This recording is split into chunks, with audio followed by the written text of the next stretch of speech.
We are Newsroom. Hello and welcome once again from Johannesburg here in South Africa. My name, of course, Evan Jansen. The show is always live and broadcast from our studios right here in Auckland Park. Between 9 and 12 every weekday morning. We're also live on YouTube, so you can watch us back on demand.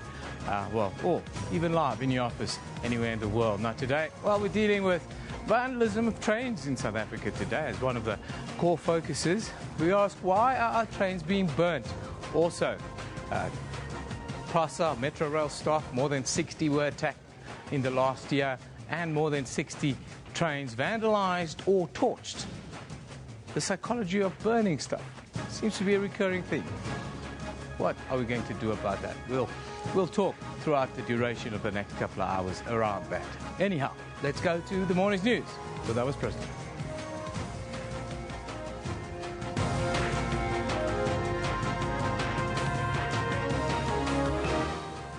Thank you, Eben. Let's take it right from the top now. President Jacob Zuma will wrap up his stay in Nigeria today with an address to the South African-Nigeria Business Forum in Abuja. Ratings agency Moody's has placed South Africa's ratings at Baa2 on review for a downgrade. That's just hours before the Finance Minister Pravin Gordhan lands in the United States on the second leg of his investor roadshow. And Republican presidential frontrunner Donald Trump has rolled to big wins in Michigan and Mississippi as more U.S. states vote in the nominating contest. Now, those are all your headlines, but before we get to the news, let's find out from Kendall Makamate what's happening on the sports front. A very good morning to you. Good morning, Elvis. Thank you very much. It's a really happy morning for South African athletics fans, and I get ahead of myself. Good morning to you at home. This is what we've got for you in the sports today. I'm pretty sure it's rounded down to perhaps a 9.96 even. Akane Simbini breaks his own 100-meter sprint record by a hundredth of a second, clocking 9.96 in his first race of the season. Race there. So yes, and Robertson misses completely, puts that one over the crossbar. And Jomo Cosmos will march on through as they win 3-2. In the Nedbank Cup, Supersport and Cosmos shut the door behind them as they make it into the last 16. And they trick their way into position, they can! Ronaldo again! Ronaldo scores his 90th Champions League goal as Real Madrid trashed Roma's dreams of a quarter-final place. That's what we've got for you in the sport at about 10:20 or so. Back to you, Elvis. Thank you, Kendall. You will be back a little bit later, so you stay tuned right here in your favorite channel of choice, Newsroom. Top story this hour. President Jacob Zuma and his Nigerian counterpart, Muhammadu Buhari, have been tasked to monitor political and economic cooperation between the two countries. South Africa and Nigeria have signed 34 bilateral agreements which are being managed through the SA Nigeria Binational Commission. President Zuma wrapped up his first day in Nigeria with an address to the joint sitting of Parliament. He will end his two-day state visit with a talk to the SA Nigeria Business Forum later today. Earlier yesterday, Africa's two powerhouses rekindled trade relations between their respective countries.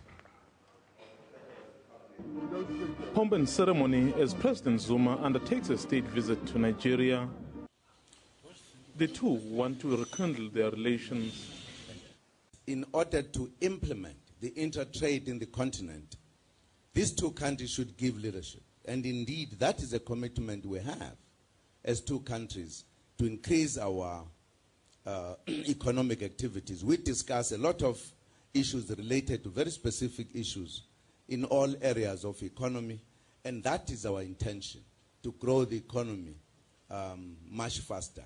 Part of the reason we have agreed to elevate the level of binational commission is precisely to monitor on a yearly basis how the economy is growing between the two countries. They have even decided to discuss some issues of concern. The concern of the federal government was basically on the security, not the fine imposed on MTN. You know how the unregistered GSM are being used by terrorists. And between 2009 and today, at least 10,000 Nigerians were killed by Boko Haram. At least 10,000.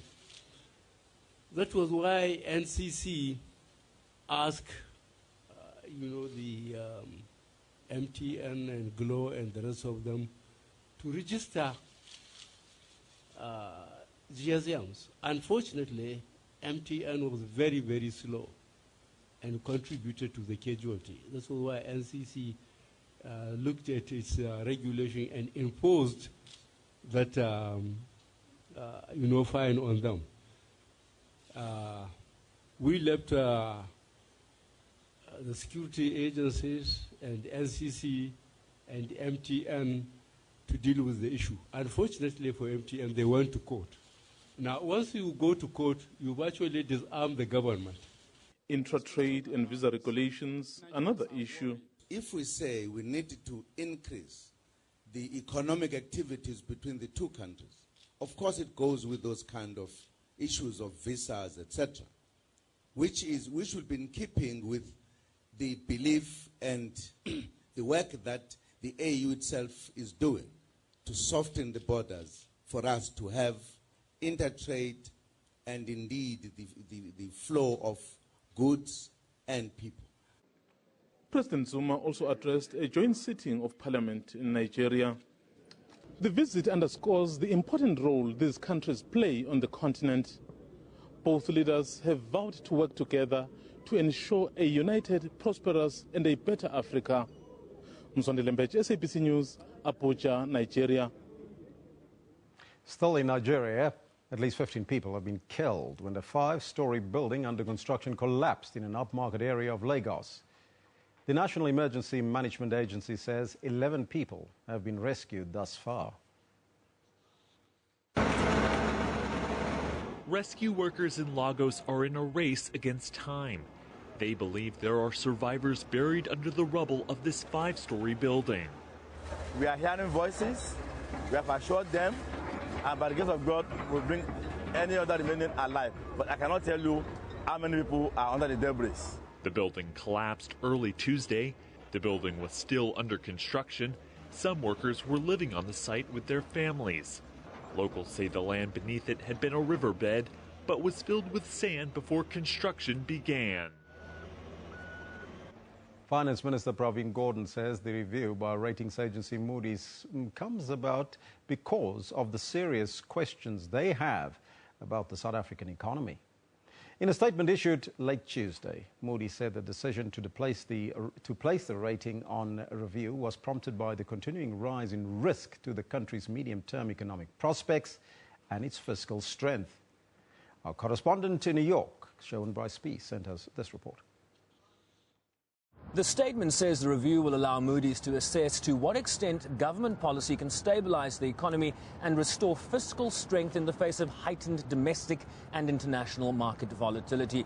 And the timing, of course, could not be more interesting. This statement being issued as Finance Minister Pravin Gordhan is 30,000 feet above the Atlantic, heading to the United States from London on what they are calling an investor roadshow. He will have meetings in Boston on Wednesday before heading down to New York for meetings on Thursday and on Friday. And almost recognizing the seriousness of its actions, the Moody's statement provides a detailed rationale for initiating this review. It says the process will allow it to assess the likelihood that the decline in South Africa's economic strength will be reversed over the medium term. Moody's says it expects growth to decline still further since it assigned the negative outlook to its rating in December, now projecting that growth will decline further to just 0.5% in 2016 as a consequence of the intensification of issues related to the drought in South Africa, low commodity prices, as well as what we're witnessing around the world, from China to London to New York.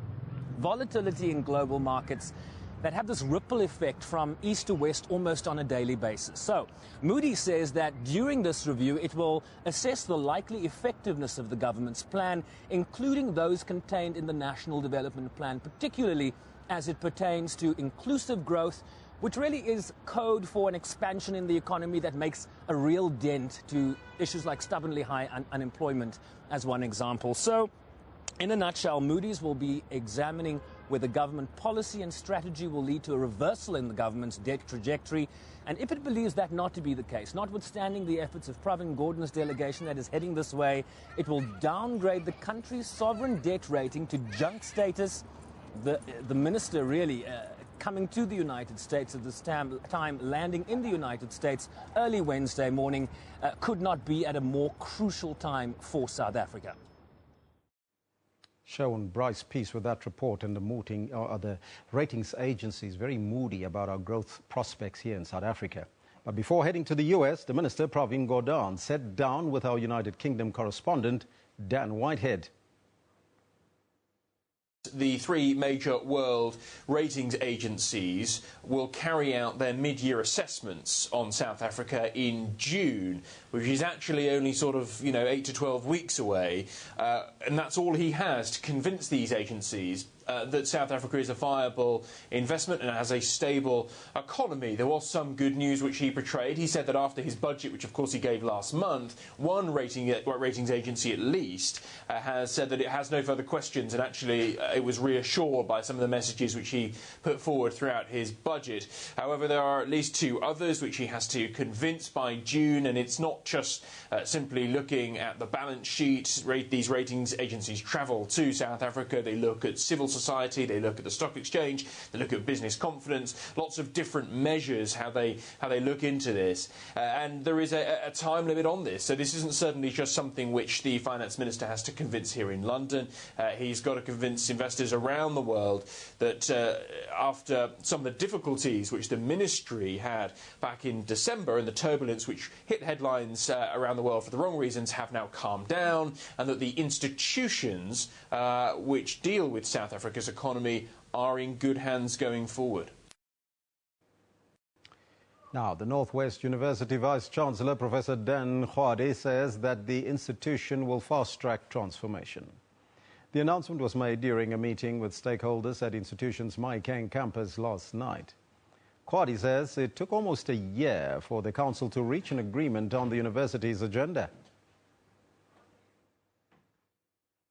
In 2004, higher education was radically transformed in the country when institutions of higher learning were merged.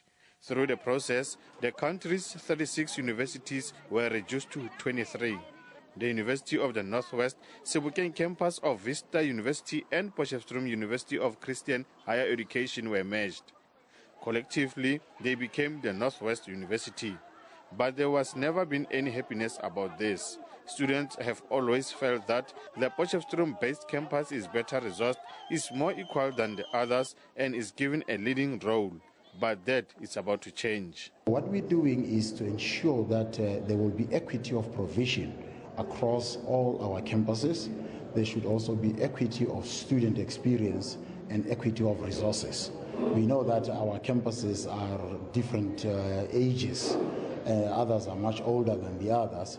So as a result of that, then the resources also will talk to that. So redress will be at the core of our strategy. Stakeholders who attended the meeting felt transformation in the institution is long overdue and could not have come at a better time. It is the right time for us as the public in general, especially around the Northwest University, to ensure that education which we give to our children speaks to the needs and the dynamics of the economy of the land. The journey that is about to be undertaken will be a success with the help of all the stakeholders. But the announcement to transform the Northwest University came at a time when the Manqele campus is closed, following recent violent clashes between students and campus security, leaving a trail of damaged property worth 150 million rands.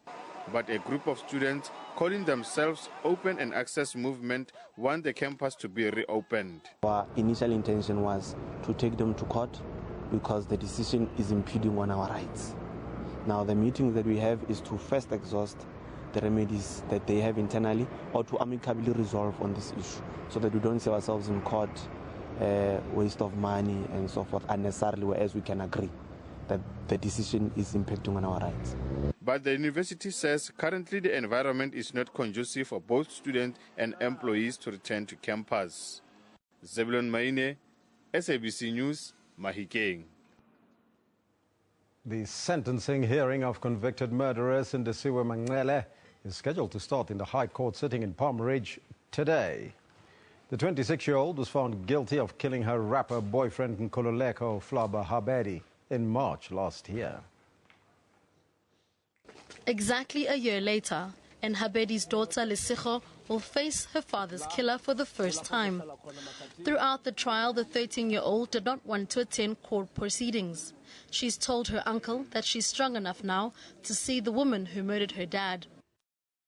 Acting Judge Soli Sitole found Manqele guilty of murdering her rapper boyfriend. She had fatally stabbed Habedi in the chest, piercing his heart. The acting judge found that the 26-year-old's version of events were improbable and rejected his self-defense claim. Sitole found that Manqele's actions had not been to protect her life. Manqele's lawyers are expected to call on several experts to testify in mitigation of sentencing.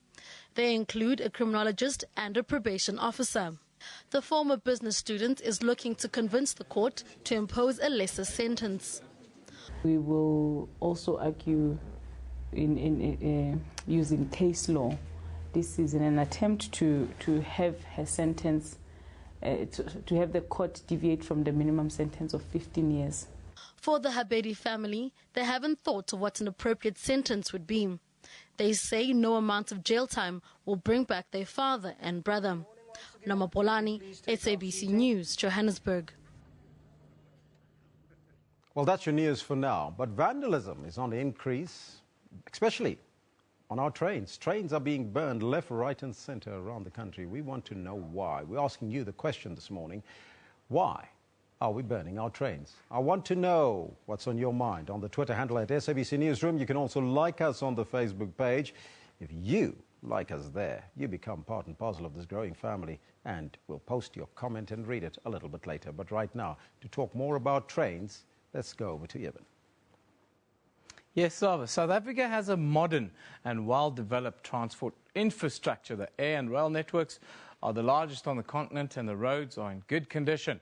According to Brand South Africa, the transport sector has been highlighted by the government as a key contributor to South Africa's competitiveness in global markets. It is regarded as a crucial engine for economic growth and social development, and the government has unveiled plans to spend billions of rands more to improve the country's roads, railways and ports. Now, our producer Gif Ngobeni takes a closer look at the challenges facing rail services between South African cities, including regional passenger rail services.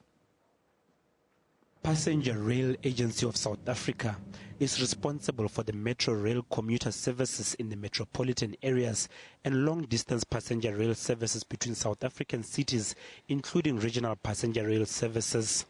Its spokesperson, Lesedi Mapeto, says one of their biggest challenges is the torching of trains. He estimates that close to 200 trains have been vandalized in the Western Cape and Gauteng provinces in the last 2 years. Last month, commuters torched 5 coaches of the Metro Plus trains and 2 of the Business Express to vent their frustrations about trains which arrived late in Pretoria. Prasa Gauteng spokeswoman Lilian Mofokeng says the cost of the damage to the 2 trains is estimated at 4 million rands. Metro Rail Gauteng has condemned what it described as growing incidents of assault directed towards staff members across Gauteng. The organization threatened to suspend its services if such behavior continued. Metro Rail has expressed sympathy with the concerns of commuters around train service challenges within the system. However, it said the destruction of property was in no way complementary to the solving of the problems. Metro Rail has acknowledged that it was experiencing challenges, including old infrastructure and old trains which have led to delays. Commuters say the burning of trains is mostly caused by frustration from delayed trains. We spoke to some of them in Johannesburg who say although trains frustrate them, they don't support the vandalism.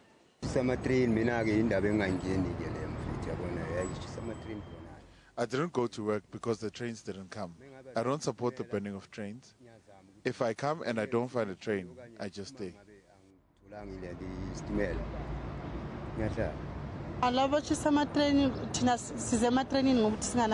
We come to the trains because we don't have enough money, and the trains are cheap. People burn trains because they are always late, and we sometimes get mugged. Metro rail mostly, like people complain saying they pitch late. Sometimes you find when they're on the train, it stops for like an hour or so while people have to get to work, have to go to home and cook and stuff. So I think the metro rail has bad services. I use the train because it's cheaper and safe. If I want to go, especially to Pretoria, if I take a taxi, it's 40 rand, but the train is 11 rand 50 cents. It's very much cheap, so that's why most people use it. But however, in terms of convenience or being inconvenienced by train, I think for a scale of 80 to 20%, I can think 80% it can mostly inconvenience you, but 20% you can be on time. Around 2.2 million people travel by train every day in South Africa. Metro rail commuter services can be found in Cape Town, the Eastern Cape Province, Durban and Greater Johannesburg and Pretoria, focusing mainly on poorer South Africans. Yes, rail transportation in South Africa is the cheapest mode of transportation. Millions of low and middle income commuters travel by tram daily to get to work and school. But many people say they're reluctant to use trains, as you saw, to get to their destination due to delays, poor service, and the big one, security issues. These are the common frustrations that cause commuters to vandalize trains, they say, and even attack the drivers. We've seen more than 60 drivers have been attacked in the last year alone. A number of trains were torched by angry commuters, with metro guards and drivers also being attacked in the year 2015-16. Now, I'm joined in studio by a Passenger Rail Agency of South Africa spokesperson, Victor Dlamini. Very good morning to you, Victor. Thanks for joining us. Good morning, Eben. Victor, it's a very difficult scenario to get your head around, the numbers. If you can maybe, let's start with the numbers and clear it up for us. Vandalism of trains, what do the numbers say in the last financial year? We see more than 60 metro guards and drivers have been attacked, but vandalism of trains, is it as high as more than 200 attacks on trains over the last 2 years? Well, I'm not a statistician, and I don't think it's particularly useful. You don't have official numbers? We do have official numbers. What do they say? I'm not asking you to pull something out of the sky. I don't, look, quite frankly, I don't think they're very useful because the thing is, if we just look at the anecdotal evidence last month, we had 2 trains that were torched in Pretoria at the station. Yeah. Now people talk about delays that, passengers do it only when they're delayed. So we have CCTV footage of those people that burnt those trains. They literally got off their train, walked over, the 4 people walked over to a train that had parked, was not in service, and they put it on fire. So our own sense is that there's a lot of criminality. There are elements of incredible mischief makers, and we are working very closely with the police to make sure that they are arrested. In this instance, of the 4, 3 have been arrested, and we are glad also that there is talk of making the vandalism of trains as well as the theft of cable a priority crime, which means that the law enforcement agencies are going to come there. Criminality normally means there's a benefit for the criminal.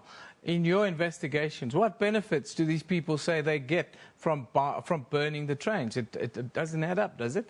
Well, I absolutely have no idea, but I think we've seen when there are protests, people will burn stuff. I think it will require psychologists to deal with that.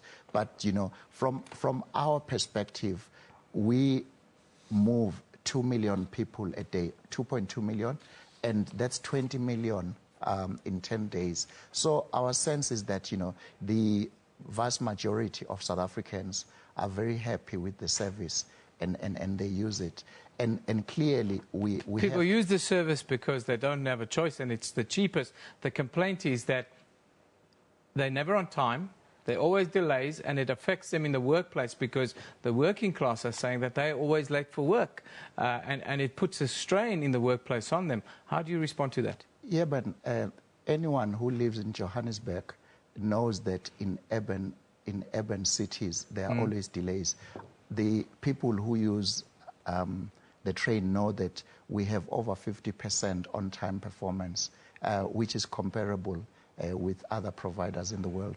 But we obviously have an aging infrastructure. And one of the things that PRASA is doing is modernizing our stations, bringing in new trains, and obviously fixing the train service. You must remember that most of our train technology is over 50 years old. So it is true that, you know, when a train is vandalized, you can't just go to a shop and pick up a part. So it has to it has to go and be refurbished. So we do have those issues to deal with, but we appeal to commuters, say, look, if there is a frustration, you know, just be patient, and the train will come, and it will take you to your destination. Those are the operational issues that you say that you have the answers for. Give us the scenario around security, because one of the main concerns about commuters is being robbed, being assaulted on the trains in South Africa, so much so that some people refuse to want to travel on the trains because it's not safe.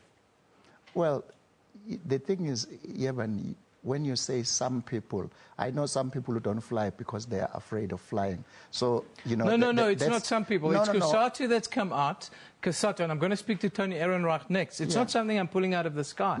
Cosatu are going to officially lodge a complaint, especially in the Western Cape with the Western Cape government, and they're trying to come up with a solution to make sure that their members get to work on time. It's real. It's not something I'm pulling out of the sky. No, you're not pulling it out of the sky, but I'm just saying I don't think that's the basis for why you come to a conclusion. No, it's not about accidents that's going to be happening. It's about people being robbed, people being stabbed, women being assaulted and so forth on trains. It's real. It's genuine. It's in the lives of commuters every day. Those are concerns. You shouldn't be telling me it's safer to fly aircraft and so forth. No, you should be telling me, well, this is something that we want to be all over. We're going to step up security. We want to make it safe for women and children to use our trains, surely. Well, Eben, as I said to you, if you look at the numbers, you know, people use our trains. Do we have security problems? Of course we do have security problems. And what we've said to the commuters is that, so during the peak, when the trains are full, during the peak hours, there are very few incidents. There may be incidents of pickpocketing. Most of the incidents tend to happen during off-peak when people are isolated, and we've urged commuters to go to the middle of the middle coaches where they can aggregate in numbers, and I think that talks more to the criminality within South Africa. Whether you go to a mall or in your house, people will burgle and steal from you and all that. And I think it's not train specific. That's not good enough. Surely we must have a plan, a security plan to make it safer for people on our trains. We can't say this is a consequence of South Africa. Surely not. But unfortunately, I am describing a reality that you know too well. Yeah, we all know that, but we all have to mitigate it. And it's your duty, as the Passenger Rail Agency of South Africa, it's your duty to secure the safety of passengers. And we do, you know. But anyone who can tell you that they've got a foolproof security system will be lying to you. So, tell us about the security measures that you have on trains right now, security measures with regards even the safety of drivers, metro guards and so forth, and then commuters. What's the security plan you have in place? Let's start with the passengers. Obviously, what we do, we have the rapid rail police. We also have cameras on some of the trains. And we obviously make announcements to people, say, look, you know, keep a close watch on your staff. And that kind of vigilance is normal. You know, you tell people to look after their staff. But with the new trains that are coming, they are all going to be fitted with CCTV cameras, and also, which is quite important, is that you are going to have one of the main issues is the doors that get opened by some of the. So the new trains that we are bringing onto service. These new trains are going to start to be operational from next week? No, they are not. But it's, you know, with rail, it's your lead time in terms of development of the new service time. So we should see the first of the trains towards the end of the year. We are hoping that the first train will go in service in October. But, you know, that's probably around October we will see them. And I think that anyone who sees them will realize that they offer, the train will not go until all the doors are closed. And you see that in all the operations around the world. So we're hoping that increases the level of comfort and lack of fear from our users. We hope so, because it's a genuine concern for our mothers and daughters and sons that are travelling every day to work and to school with our trains, Mr. Dlamini. I hope that the issues and the communication process with commuters who want to then in turn vandalise trains should be improved. Thank you for joining us today. Thanks, Eben. Thank you very much. That's Victor Dlamini. He is spokesperson for the South African the Passenger Rail Agency of South Africa, PRASA. Now, last year in September, the South African trade unions in the Western Cape were set to come up with a solid plan to tackle this transport crisis, they call it, in the province there. This was after rail services in Cape Town were derailed and its members affected. Earlier last year, the union lodged a Section 77 application to the National Economic Development and Labour Council against Metro Rail, the Passenger Rail Agency of South Africa and the City of Cape Town. The union charges were that the trains were consistently overcrowded. They posed a danger to workers who often lose money and face disciplinary action because the service was late almost every day. Now, for more on this, we are joined on the line by the man who put this motion forward, COSATU's Western Cape Secretary, Tony Ehrenreich. A very good morning to you, Tony. Thanks for joining us. Good morning. Thank you. Tony, just give us a quick overview. How difficult is it for the working class to travel by train right now?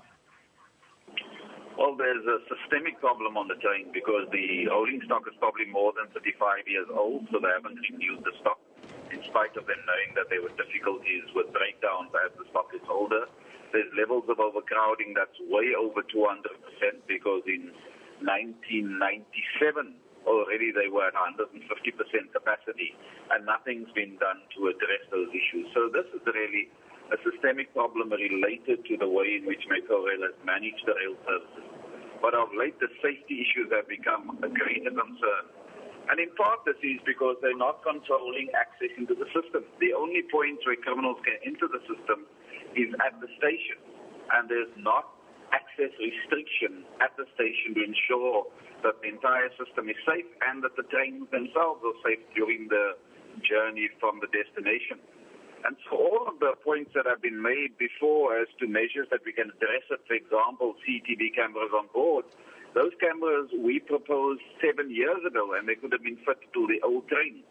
It's just a matter of Metro Rail appearing to not having the political will to do it and to be concluding that poor working people's lives are cheap, and accordingly they're not making the action. And that's why COSATU wants to raise the process and the protest on this matter to ensure that it's taken more seriously. Now, Tony, there's an idea that trains are being vandalised. Now, PRASA has just put forward that trains are being vandalised. They put the number more than 200 incidents over the last couple of years, and that this is also affecting service delivery. Why do you think people are vandalising trains in such big numbers then here in South Africa? Well, trains are being vandalized, and that's completely unacceptable, and wherever we know of instances like that, we must report it to the police and it must be dealt with. But I think the most important step is to take mitigating action from what we know is as part of the systemic crisis, that commuters get frustrated with the delays, with the inevitable stoppages of trains and no advice as to how the service can be improved, and then you do find instances of vandalism. And that has to be attended to. But it's not the fundamental problem on the trains. The fundamental problem is the old rolling stock the lack of a system that ensures the safety of both the asset as well as the commuters. And that's a problem that's easily within the management competency of Metro Rail if they have the will to do that. Tony, I want to take you back to the workplace quickly, because I know that's what you guys are working on right now. Tell us about the effect that trains not being on time, trains being constantly late, especially in the morning, the effect it's having on the workplace, and tell us about the discussions you've had between employees and employers in this space to come up with a solution, specifically in the Western Cape, I would think.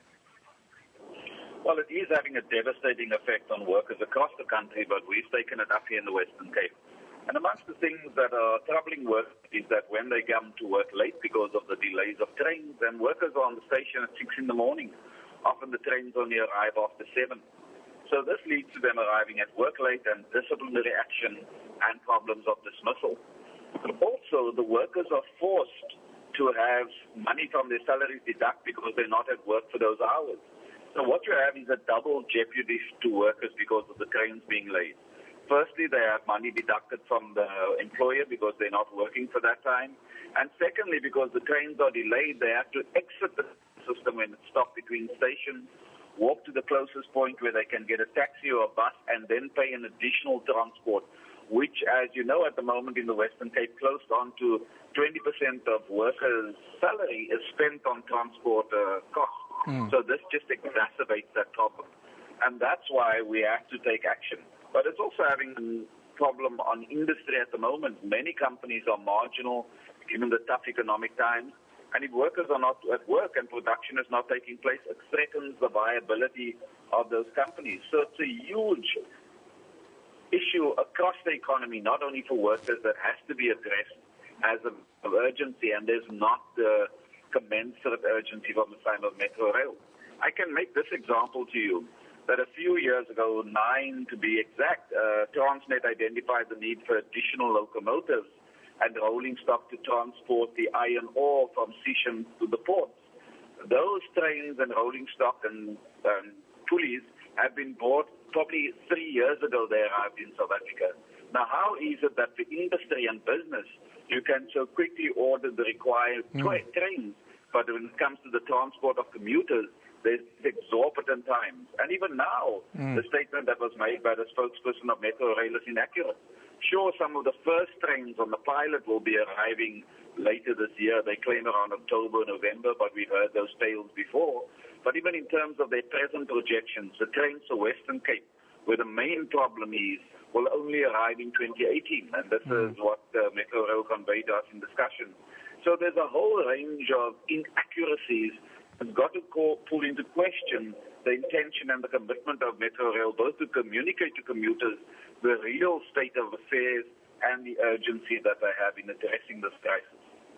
Tony, thank you very much for joining us today. That's COSATU Western Cape Secretary Tony Ehrenreich giving us, well, the workers' view with regards to, well, train services here in South Africa. Now, I can tell you all political parties in the National Assembly that took part in yesterday's racism debate in Parliament have spoken out against it, with the ANC calling for racists to be blacklisted. Let's take a look at some of the tweets, some of the comments that have been coming in. Debates will never stop racism, says Vuzumuzi. Racism debates. We have to talk about this here. Sanele says, why are we expected to say, not in my name, as if we're the one that are? Racism debate. We all have to look at ourselves. Sanele. Mark, I'm calling it things are awkward on campus because the racism issue was never really addressed by management. UFS, yes, racism debate all around the country. Saul Lecker says, interesting, the racism debate. It's about time we engage our communities about the damage it causes to the future of the continent. Then, political parties spat at youth today during the racism debate. The political disconnect was so evident. Youth have no representatives in South Africa, says Purvey Sage, it says. Let's have a quick look at what's happening in the courts around the country today. We'll start in Johannesburg with the trial of Mbuzu Mandela.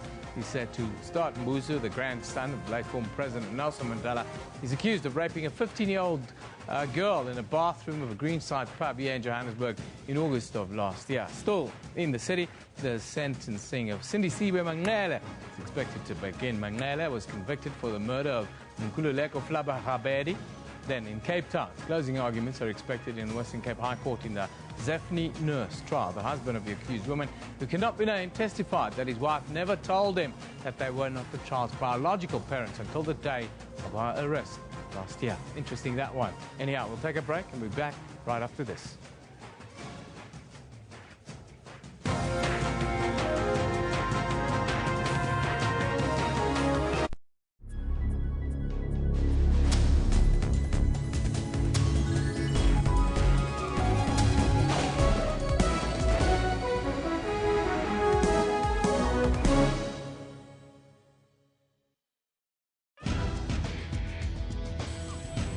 Technology isn't all scary. There's also fun stuff like gaming. Lots of women do play games, whether it's on their phones or their tablets. Then there are Africans who are using new tools to make other people's lives much easier. We typed the whole CV on a small, QWERTY Nokia phone. For all these and other technology and social media news, join me, Spumelele Zondi, every Sunday at 7:30 p.m. Central African Time on SABC News.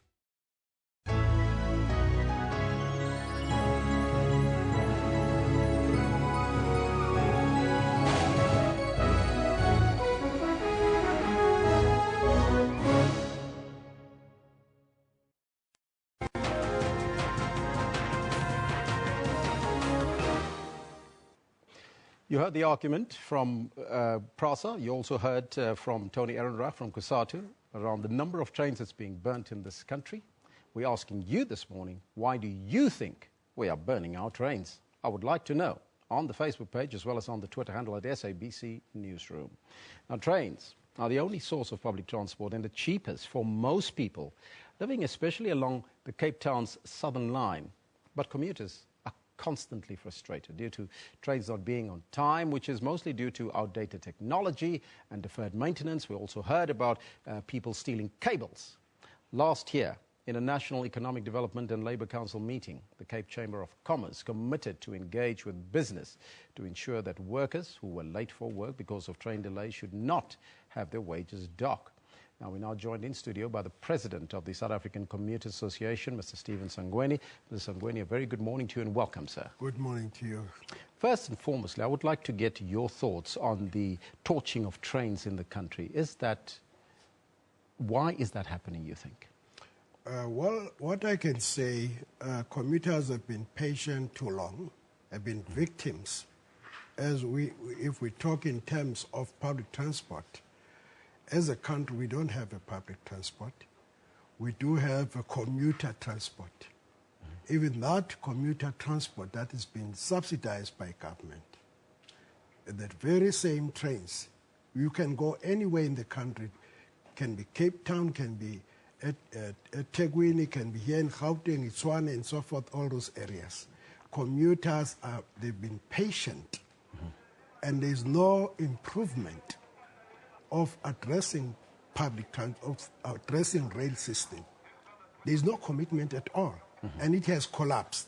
If you can see it, Prasa is no longer going the top of the mountain.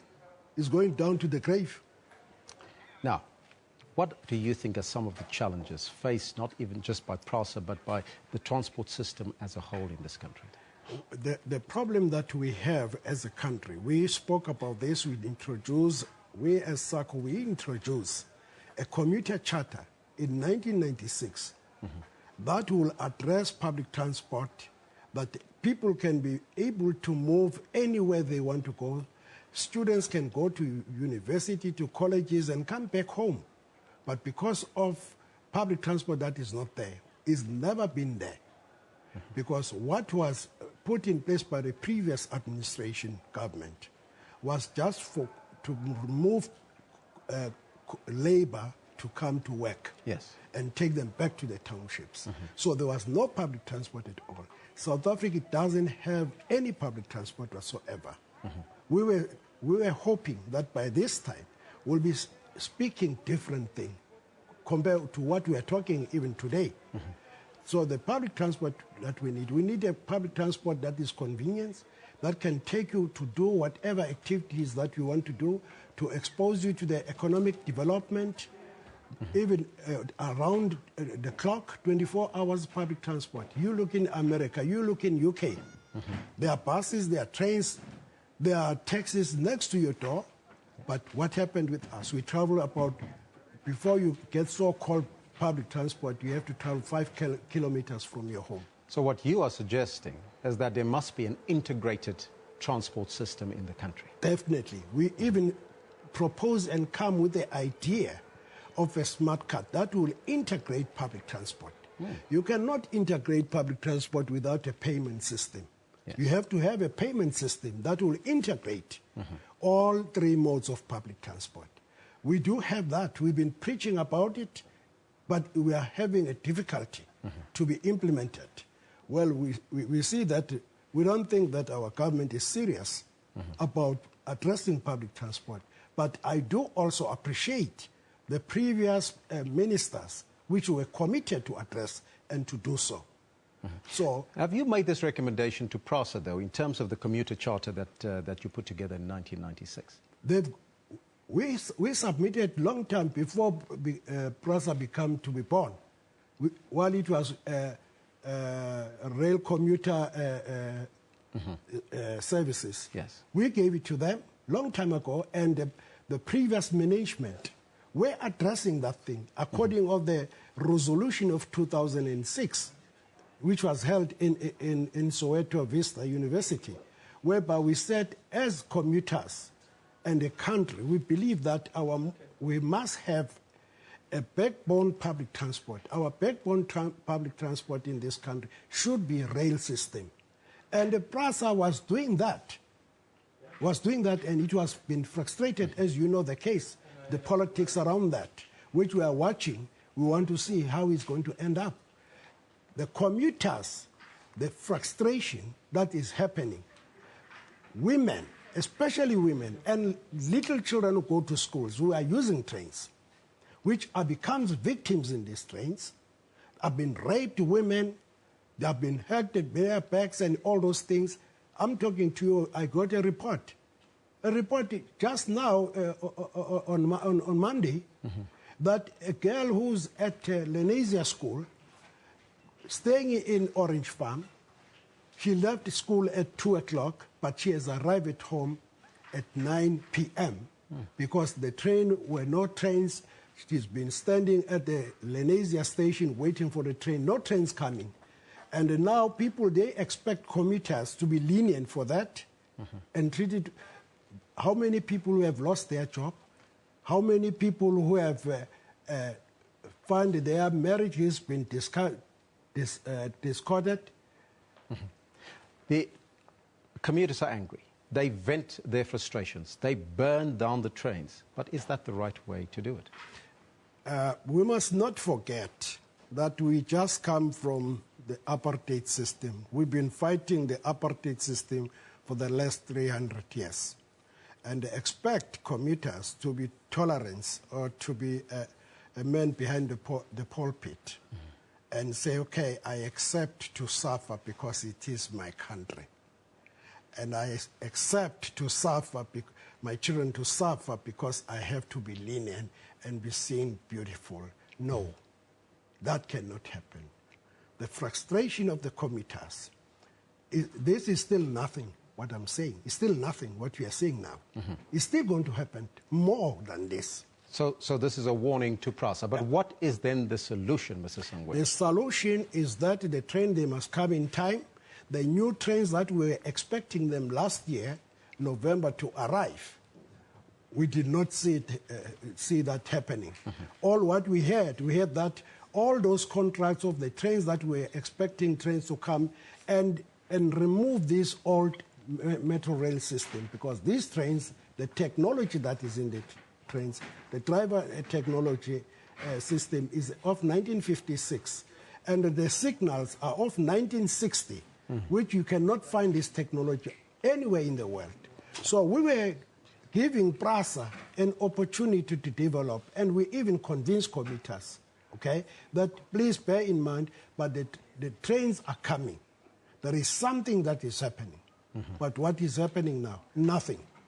And the commuters are getting again more frustrated. Tell me, you go to the coach, you go to the train. I'm inviting you people, the media. Let's go to the, during peak hours, let's go to the station and see yourself with your own eyes. Women have been raped in the stations. There's no security. In the trains, there's no security. Drivers, they don't have any protection. All those things has been removed. So you heard PRASA's story. They're saying there is security on the trains and they're trying to improve the system and they bring in these new trains. Is that consolation for you? Can I become rude a little bit? This man who was speaking, I don't know where does he come from. I don't know where he comes from. I don't think he's from South Africa. Maybe he's from up Africa. He doesn't know the system of rail system in the country. What you are saying, you are just like a person who's dreaming, who doesn't know what he's talking about. There is no protection of the commuters. There is no protection of the workers, the drivers themselves. And we're running out of time, Mr. Sangweni, but will you then get in touch with PRASA and engage with government or PRASA around this issue to make this go away? Because we cannot just burn down our trains. We went last year, we marched to the Union building requesting the President that, please, Mr. President, rescue our system, rail system that is coming, because it's going to break down. I don't think that the President did heed our call.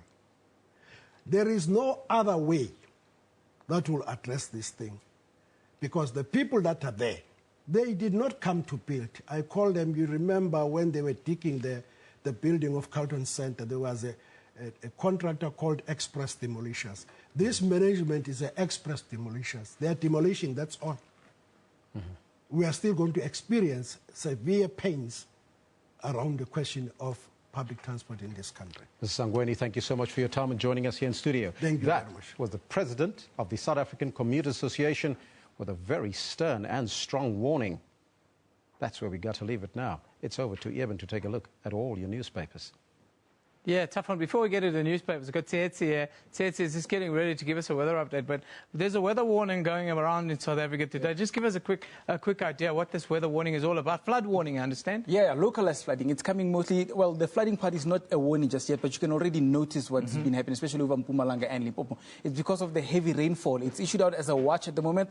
They've got advisory, watch, and warning. When it's a watch, it's most likely that it's going to step into a warning, where in the next 24 to 48 hours, we will be having some serious heavy rainfall. And over the low velds, especially Limpopo and Mpumalanga provinces, lots of rainfall that we're expecting.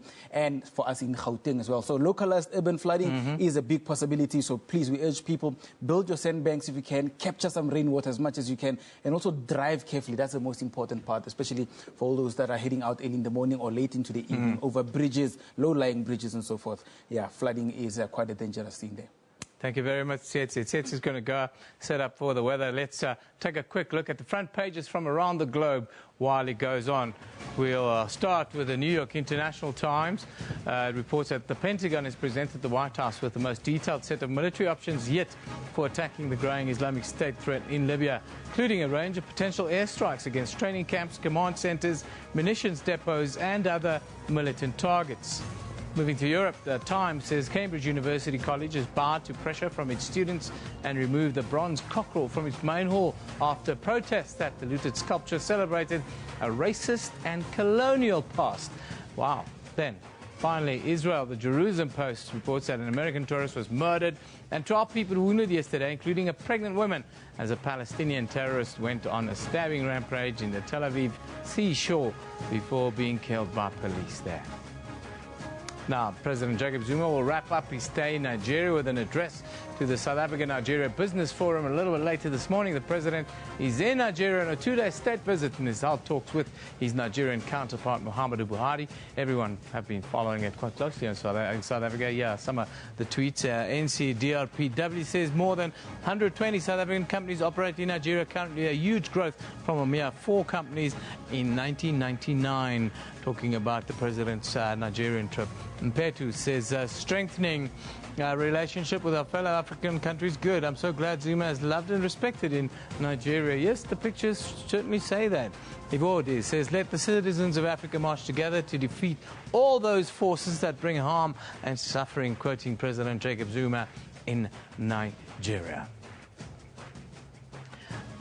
Are we going to our Facebook page? Yes, we are. A quick look at our Facebook page here. Starting in South Africa, closing arguments will be heard in the Western Cape High Court in the trial, of course, of a woman accused of kidnapping Zephany nurse. And now Nigeria, President Muhammadu Buhari has accused South African cell phone company MTN of fueling the Boko Haram insurgency and contributing to the abduction and killing of people in his country. Finally, in the U.S., Republican frontrunner Donald Trump rolled to primary wins, the big prize of Michigan and Mississippi yesterday, brushing off a week of blistering attacks from the party's establishment and expanding his lead in the White House nominating race. The Trump factor, very interesting one that's developing. Anyhow, we're running out of time. Let's go to Tsietse for that weather update.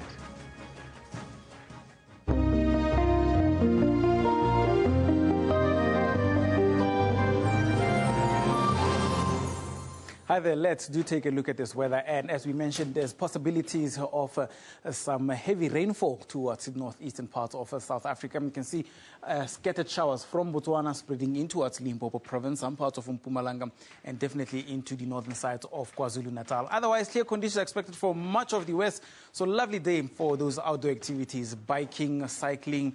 If you're thinking of jogging, yeah, do go for it. And maybe even surfing, as the winds are also just about perfect. In terms of temperatures, it's going to be quite a warm day for Upington, sunny skies with a maximum of 35 degrees, 26 towards Cape Town.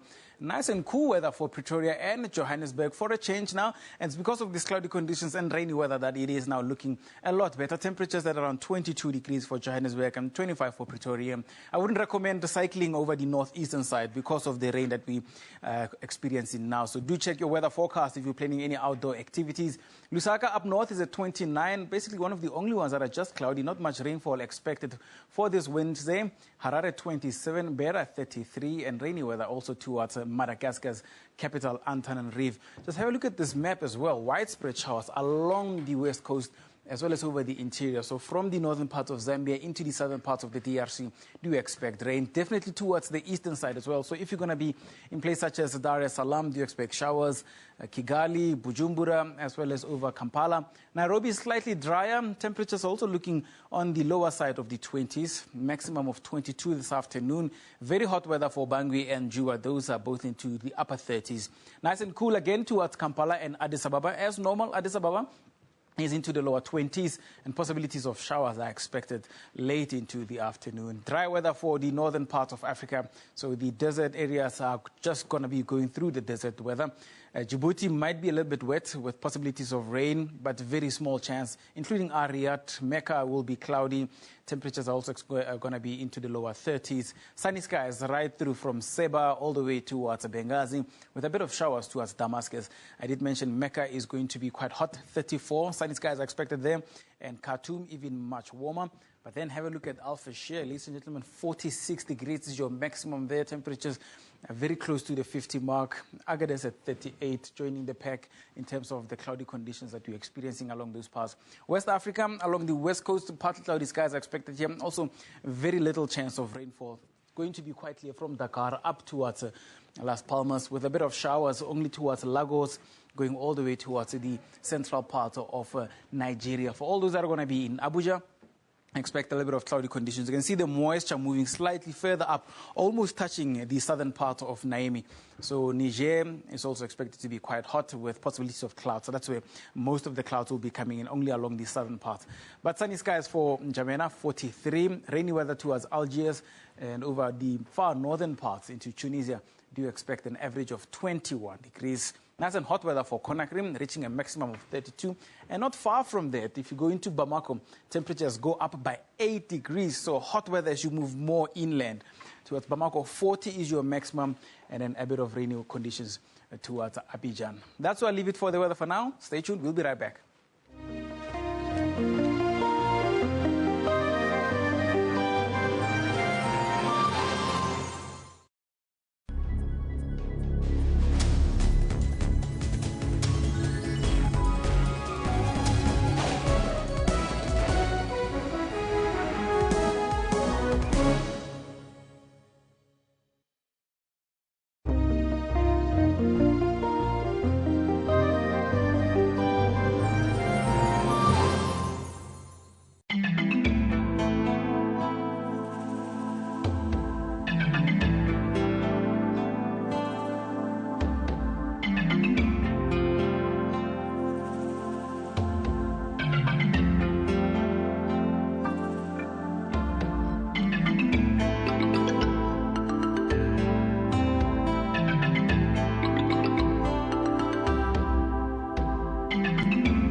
It's 10:00 hours Central African time on this Wednesday, the 9th of March 2016. This is Newsroom on SABC News, Channel 404, Jumbo Africa.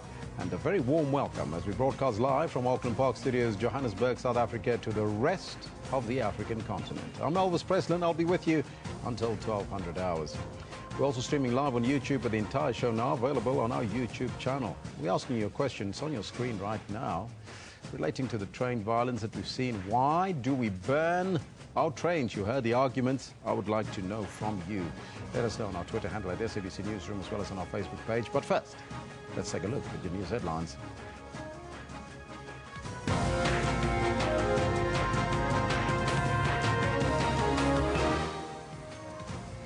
President Jacob Zuma will wrap up his stay in Nigeria today with an address to the South African-Nigeria Business Forum in Abuja. Ratings agency Moody has placed South Africa's rating of Baa2 on review for a downgrade as the Finance Minister Pravin Gordhan lands in the US on the second leg of his investor roadshow. And Republican presidential frontrunner Donald Trump has rolled to big wins in Michigan and Mississippi as more U.S. states vote in the nomination contest. Now, those are all your headlines, but before we get to the news, let's find out from Kendall Makamate what's happening on the sports front. A very good morning to you. Good morning, Elvis. Quite a lot happening on the sports front. Besides Maria Sharapova, there's also a whole lot of things happening on the athletics field in South Africa. Good morning to you. This is what we've got for you in the sports today. I'm pretty sure it's rounded down to perhaps a 9.96 even.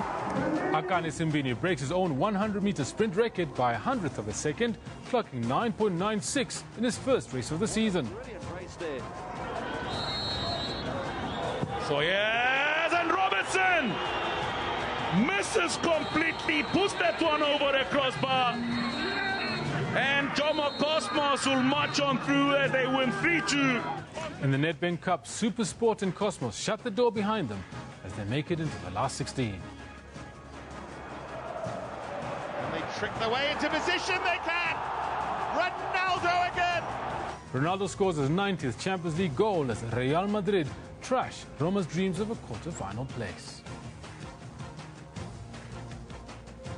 That's what we've got for you in the sports. I'll also be chatting to Xolele Sochelelo about the Proteas and their preparation for the T20 World Cup. Back to you, Elvis. Thank you, Kendall. Disturbing story there on Sharapova. Yeah. They call it Beauty and the Drugs.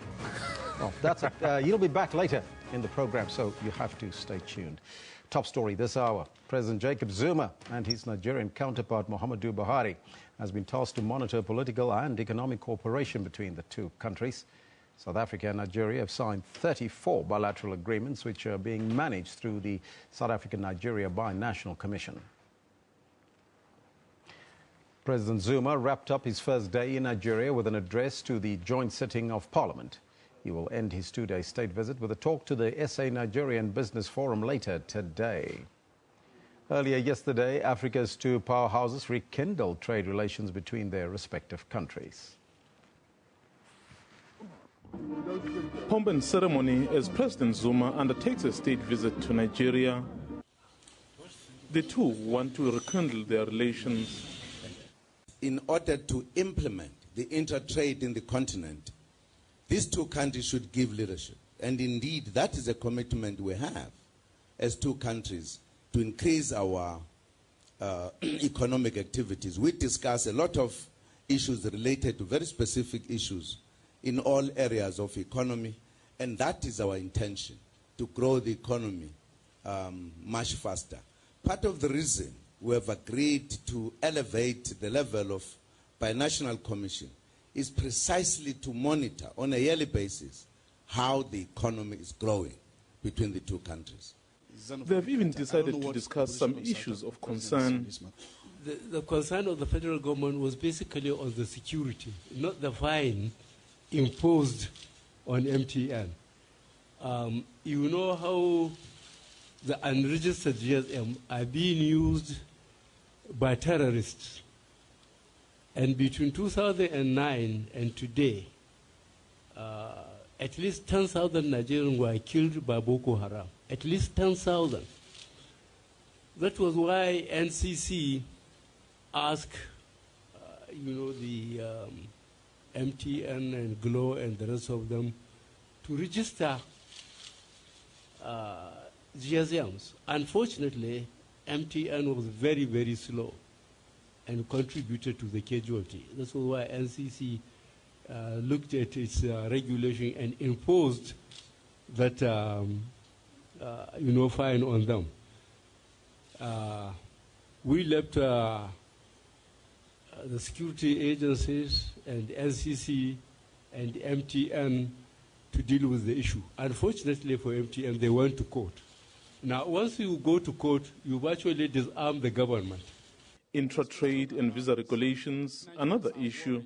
If we say we need to increase the economic activities between the two countries, of course it goes with those kind of issues of visas, etc., which should be in keeping with the belief and the work that the AU itself is doing to soften the borders for us to have intertrade and indeed the flow of goods and people.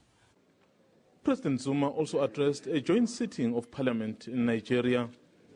The visit underscores the important role these countries play on the continent. Both leaders have vowed to work together to ensure a united, prosperous and a better Africa. Msondele Mbech, SABC News, Abuja, Nigeria. Still in Nigeria, at least 15 people have been killed when a 5-story building under construction collapsed in an upmarket area of Lagos. The National Emergency Management Agency says that 11 people have been rescued thus far. Rescue workers in Lagos are in a race against time. They believe there are survivors buried under the rubble of this 5-story building. We are hearing voices. We have assured them, and by the grace of God, we'll bring any other remaining alive. But I cannot tell you how many people are under the debris. The building collapsed early Tuesday. The building was still under construction. Some workers were living on the site with their families. Locals say the land beneath it had been a riverbed, but was filled with sand before construction began. Finance Minister Pravin Gordhan says that the review by the ratings agency Moody's comes about because of serious questions they have about the South African economy. Moody's has placed South Africa's rating of Baa2 negative on review for a downgrade. The downgrade comes as Gordhan landed in the United States on the second leg of Investor Roadshow. In a statement issued late on Tuesday, Moody said the decision to place the rating on review was prompted by the continuing rise in the risk to the country's medium-term economic prospects and its fiscal strength. Our correspondent in New York, Sherwin Bryce P., sent us this report. The statement says the review will allow Moody's to assess to what extent government policy can stabilize the economy and restore fiscal strength in the face of heightened domestic and international market volatility. And the timing, of course, could not be more interesting. This statement being issued as Finance Minister Pravin Gordhan will have meetings in Boston on Wednesday before heading down to New York for meetings on Thursday and on Friday. And almost recognizing the seriousness of its actions, the Moody's statement provides a detailed rationale for initiating this review. It says the process will allow it to assess the likelihood that the decline in South Africa's economic strength will be reversed over the medium term. Moody says it expects growth to decline still further since it assigned the negative outlook to its rating in December, now projecting that growth will decline further to just 0.5% in 2016 as a consequence of the intensification of issues related to the drought in South Africa, low commodity prices, as well as what we're witnessing around the world, from China to London to New York.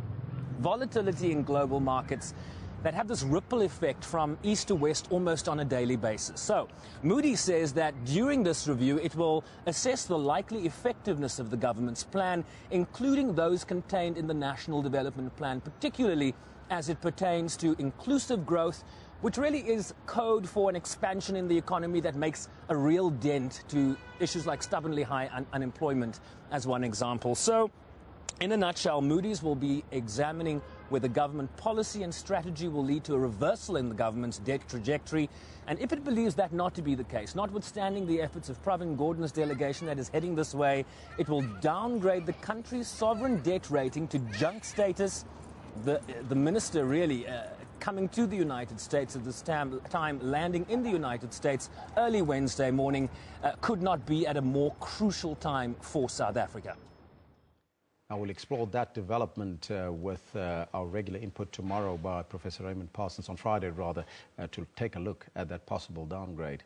Now, Northwest University Vice-Chancellor Professor Dan Quaddy says that the institution will fast-track transformation. That announcement was made during a meeting with stakeholders at the institution's Manqele campus last night. Quaddy says it took almost a year for the council to reach an agreement on the university's agenda. In 2004, higher education was radically transformed in the country when institutions of higher learning were merged. Through the process, the country's 36 universities were reduced to 23. The University of the Northwest, Sebokeng campus of Vista University and Potchefstroom University of Christian Higher Education were merged. Collectively, they became the Northwest University. But there was never been any happiness about this. Students have always felt that the Potchefstroom-based campus is better resourced, is more equal than the others, and is given a leading role. But that is about to change. What we're doing is to ensure that there will be equity of provision across all our campuses. There should also be equity of student experience and equity of resources. We know that our campuses are different ages. Others are much older than the others. So as a result of that, then the resources also will talk to that. So redress will be at the core of our strategy. Stakeholders who attended the meeting felt transformation in the institution is long overdue and could not have come at a better time. It is the right time for us as the public in general, especially around the Northwest University, to ensure that education which we give to our children speaks to the needs and the dynamics of the economy of the land. The journey that is about to be undertaken will be a success with the help of all the stakeholders. But the announcement to transform the Northwest University came at a time when the Mahikeng campus is closed, following recent violent clashes between students and campus security, leaving a trail of damaged property worth 150 million rands. But a group of students calling themselves Open and Access Movement want the campus to be reopened. Our initial intention was to take them to court because the decision is impeding on our rights. Now the meeting that we have is to first exhaust the remedies that they have internally or to amicably resolve on this issue so that we don't see ourselves in court, waste of money and so forth unnecessarily, whereas we can agree that the decision is impacting on our rights. But the university says currently the environment is not conducive for both students and employees to return to campus. Zebulon Maine, SABC News, Mahikeng. The sentencing hearing of convicted murderer Sindisiwe Manqele is scheduled to start in a High Court sitting in Palm Ridge today. The 26-year-old was found guilty of killing her rapper boyfriend in Nkululeko, Flaba Habedi, in March last year. The court found from Manqele's own testimony that she intentionally stabbed Habedi in the chest during a violent argument. There wasn't any evidence supporting her claim that she acted in self-defense. The first day of the hearing falls on the first anniversary of Habedi's death. The rapper's family says being in court will be difficult. Moving further afield now, Donald Trump has won 2 more states, that's Michigan and Mississippi, in his bid to be the Republicans' U.S. presidential candidate. In the Democratic race, Bernie Sanders had a surprise victory in Michigan, but Hillary Clinton increased her overall lead with a big Mississippi win. Ted Cruz won a Republican-only race in Idaho, with Hawaii results expected a little later. The 4 states are the latest to choose their candidates from each party who will compete in November's presidential election. Trump's convincing win in Michigan restored his outsider campaign momentum and increase the pressure on the party's anti-Trump forces. Trump built his victories in Michigan and Mississippi with broad appeal across many demographics. He won evangelical Christians, Republicans, independents, those who wanted an outsider, and said they were angry about how the federal government is working. Trump says he's drawing new voters to the Republican Party, and the establishment figures who are resisting his campaign should save their money and focus on beating the Democrats in November. In the Democratic race, Bernie Sanders stunned frontrunner Hillary Clinton in a narrow Michigan primary upset, giving his upstart campaign new energy. Clinton won in Mississippi, but Sanders' win is likely to ensure a prolonged nominating fight. Polls had shown Clinton with a double-digit leading into the primary. A very interesting race indeed in the U.S., and we'll take a closer look at the U.S. race on Monday. Stay tuned to your favorite channel, Newsroom, here on Channel 404. We'll be back just after this with Kendall Makamate and your sports news.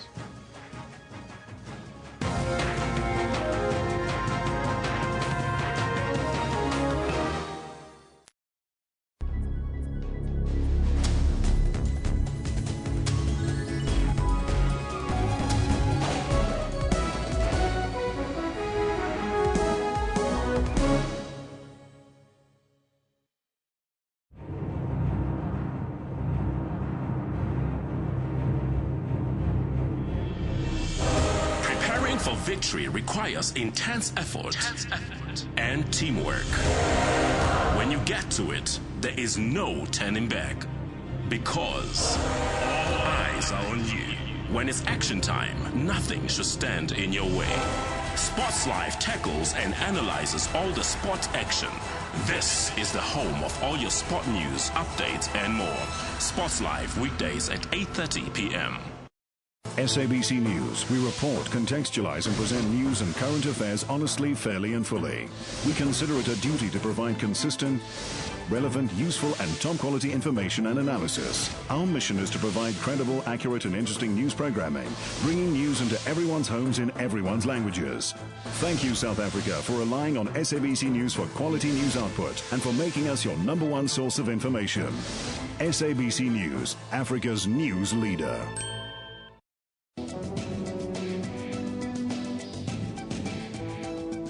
Children's rights and health are a priority in the journey of good health. All children should have access to adequate health care, not only curative but preventative as well. How to identify ADHD on children. ADHD is a childhood disorder which manifests with the symptoms of hyperactivity, impulsivity, and/or inattention. Is breastfeeding still a vital nutrition to babies even today? Breastfeeding for the first 6 months of life is absolutely crucial. Catch Health Talk with Dr. Sello Mutawun every Saturday from 9 till 10 a.m.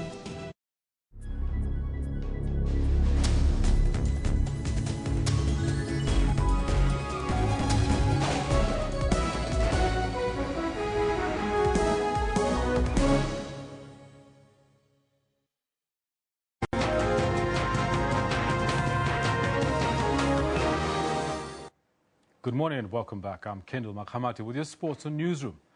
Our top story for this particular hour, sprinter Akane Simbine stole the show at the Pilgrim Stadium in Pretoria last night when he broke the national 100-meter record at Athletics South Africa's first night series meeting. Simbine ran a quick 9.96 seconds to beat his own record by 1/100th of a second. The South African champion. Simbine could not have asked for a better way to get the Olympic year underway. After a brilliant start, he quickly pulled away from the rest of the field and continued to excel. He crossed the finish line in 9.96 seconds. His time also good enough to qualify for the Olympic Games in Rio in August. I came here thinking it was going to rain and the times weren't going to be that great. But the crowd was amazing from the time they called my name at the start line to the finish and till after the finish. It was just amazing, and I'm grateful for all the support that I'm getting from the crowd and South Africa as a whole. In the women's 100 meters race, Karina Horn and Alyssa Conley also qualified for the Rio Games. Horn won the event in a time of 11.23 seconds, with Conley 600ths of a second slower. Conley, however, triumphed in the 200 metres. She clinched first place in 23.49 seconds, ahead of 400-metre hurdle specialist Venda Nel. National champion Justine Palfreman finished in third. Very disappointed in the time, but anyway, last 50, I was struggling to keep my spike on, it was coming loose, so I couldn't pick up the speed, else would have lost the spike, but it's fine, I finished. Isaac Makwala ran 21.04 seconds to win the men's 200 metres after a late surge to push Gift Leoklela into second place. Boitumelo Masilo from Botswana won the men's 800 metres in 1 minute 47.60 seconds, while Lisa Kellerman held off a determined challenge from Anushka Nice to win the women's race in 2 minutes 6.40 seconds. Gladwin Mzazi's 8 minutes 13.41 seconds was good enough to earn him first place in the men's 3,000 metres. Liesel Zankel, SABC News. Now on to football news, where Jeremy Brokey scored the only goal to help Super to secure a hard-fought 1-0 win over Moroka Swallows at Dobsonville Stadium in Soweto last night. Now, Swallows are battling relegation in the National First Division with a better side, but failed to compete with Matsatsansa, who in the end managed to book their place in the Nedbank Cup last 16. It is wave after wave of attack. Jomo Cosmos edged Amazulu 3-2 to secure the other spot in the next round. The match was decided on penalties after 120 minutes of action produced a 1-1 draw in Potchefstroom. Very quickly, still alive again in a penalty and a force and then into the back of the net. Leveling net. Cosmos then prevails in the shootout, and will find out their next opponents on Thursday when the PSL conducts the last 16 draw at the Carlton Centre in Johannesburg.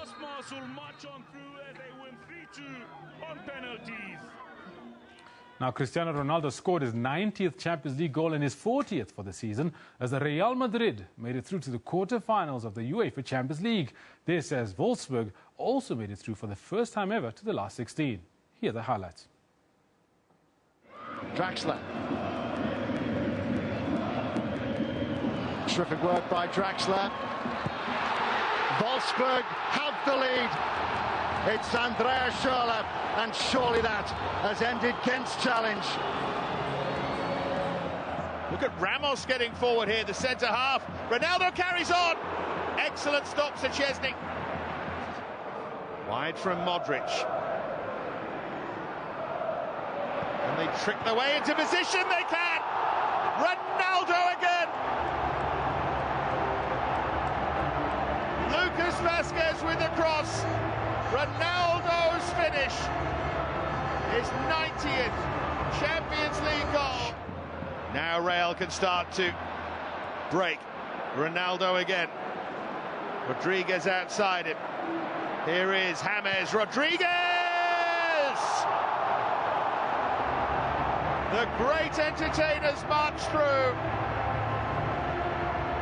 and turn on the style at the Bernabeu. And Real Madrid, without conceding a goal, make it through. 2-0 in the first leg in Rome. And that scoreline repeated here at the Santiago Bernabeu.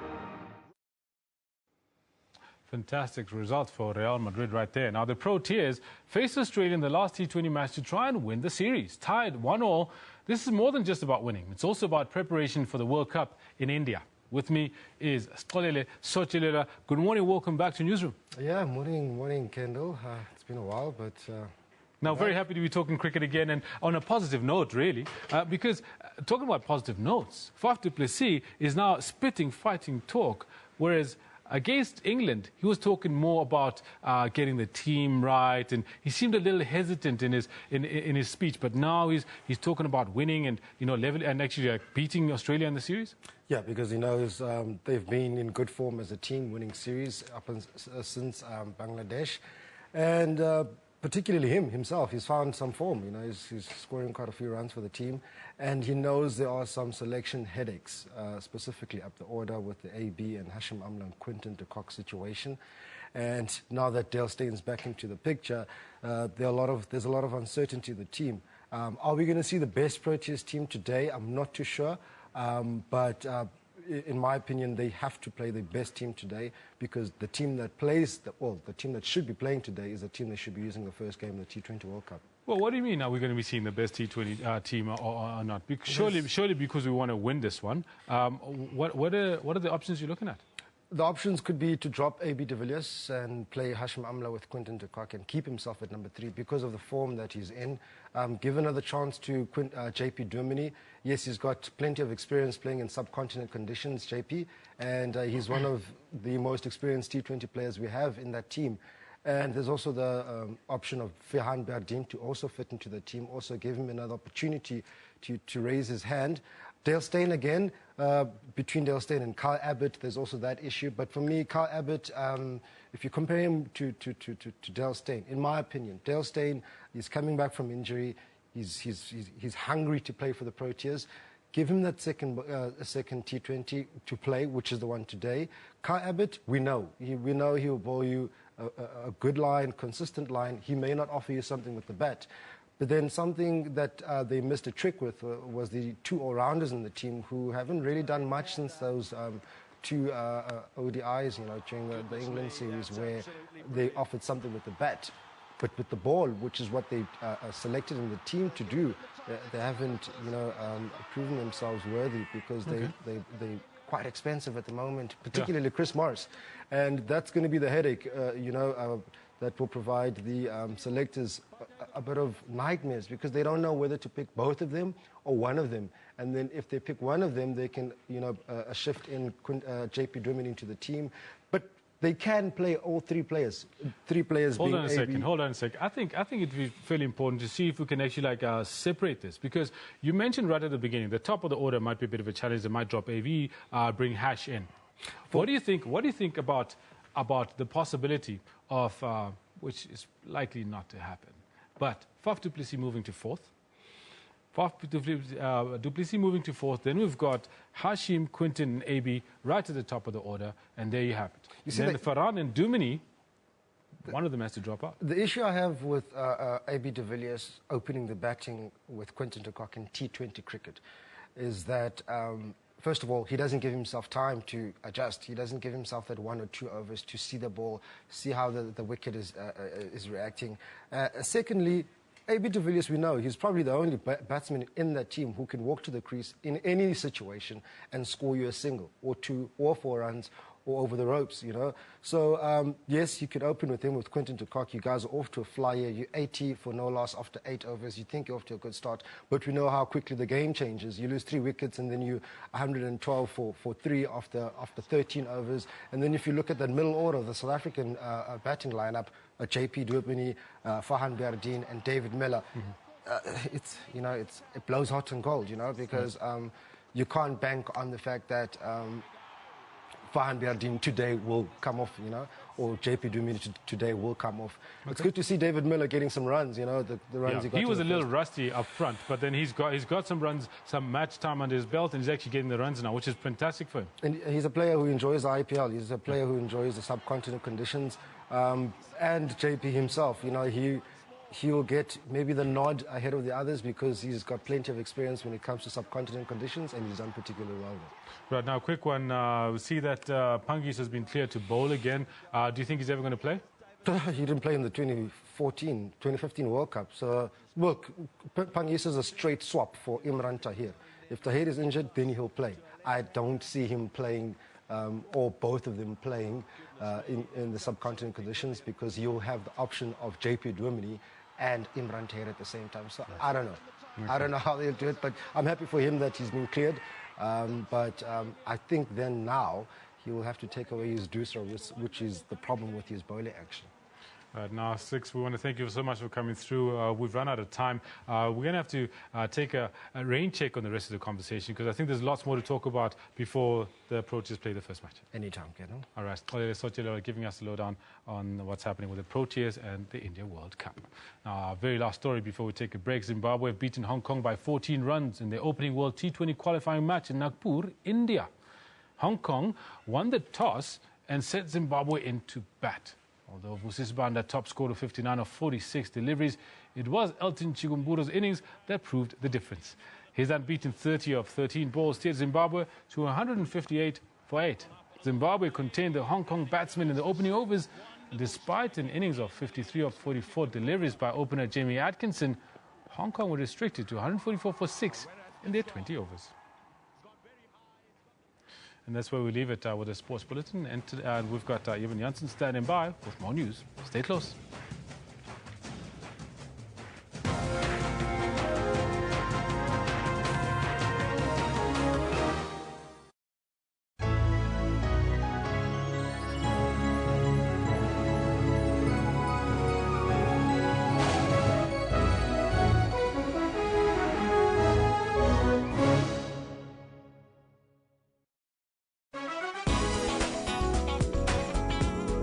Manor produces abstract and symbolic works of art.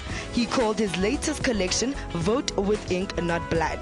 Praying for peace, literally, in my own way. The South African film titled Luister or Listen in Afrikaans tackles issues of race in the country. I think that the end goal is the reformation of institutional culture, but how we get there is in fact through changing the language policy so that no student is forced to learn in Afrikaans. It's fashion designers like Julia Mpoko who are starting to pay more attention to menswear and hope to make a mark in the fashion industry. So regardless of whether you're African, European, there's certain styles that you like. So if an African man enjoys wearing simple, well-tailored pants, then yes, I guess. Join Refulo Mula for that 1 hour weekly dose of arts and entertainment news every Friday at 9 p.m. on Trends.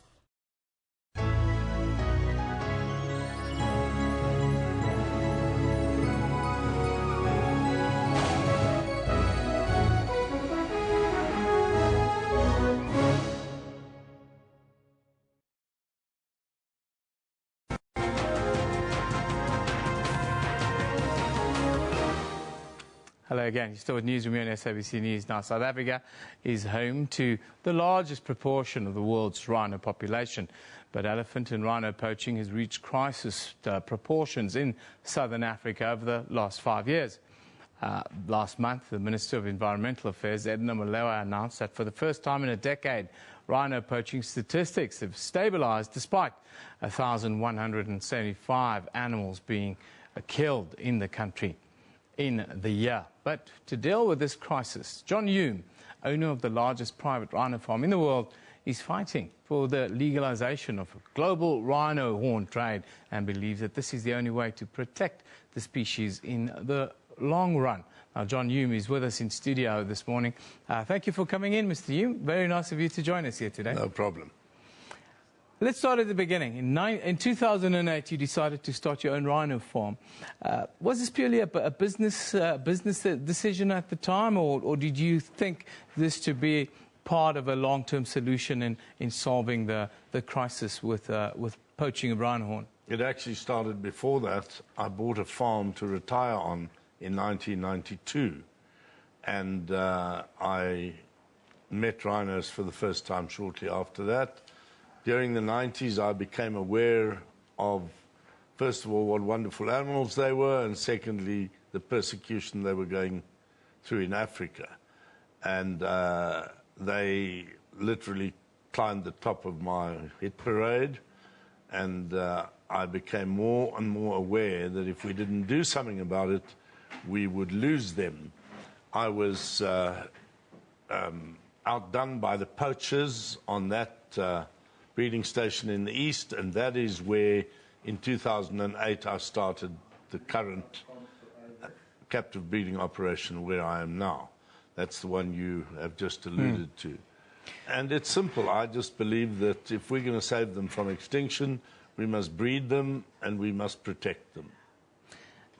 You're quite passionate about legalizing this trade. Is it the answer, and why do you say so?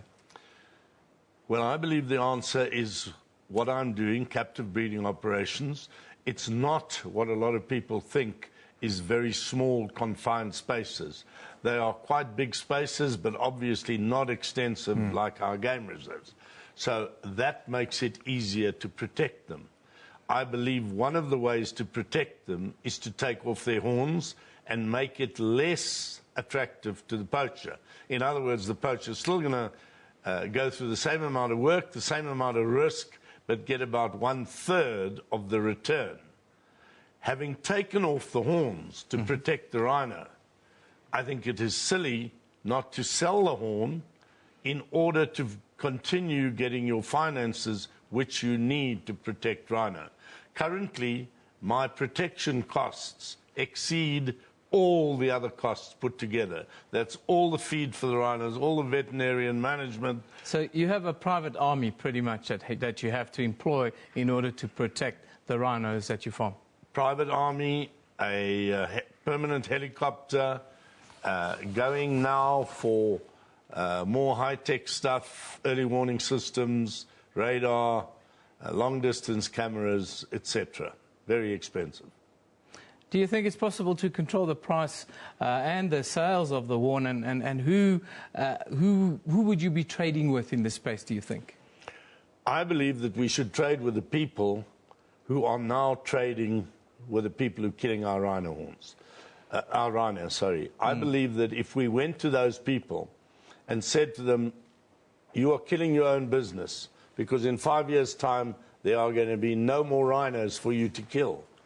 So why not rather come and buy a legal, sustainable source, and then you will have a continuation of your business forever. I think those people who we call all sorts of bad names would be more inclined to listen to us than what we are currently doing is say to them, go away. We will never sell you a single rhino horn. So they are going away. They're going to the people who are killing our rhinos.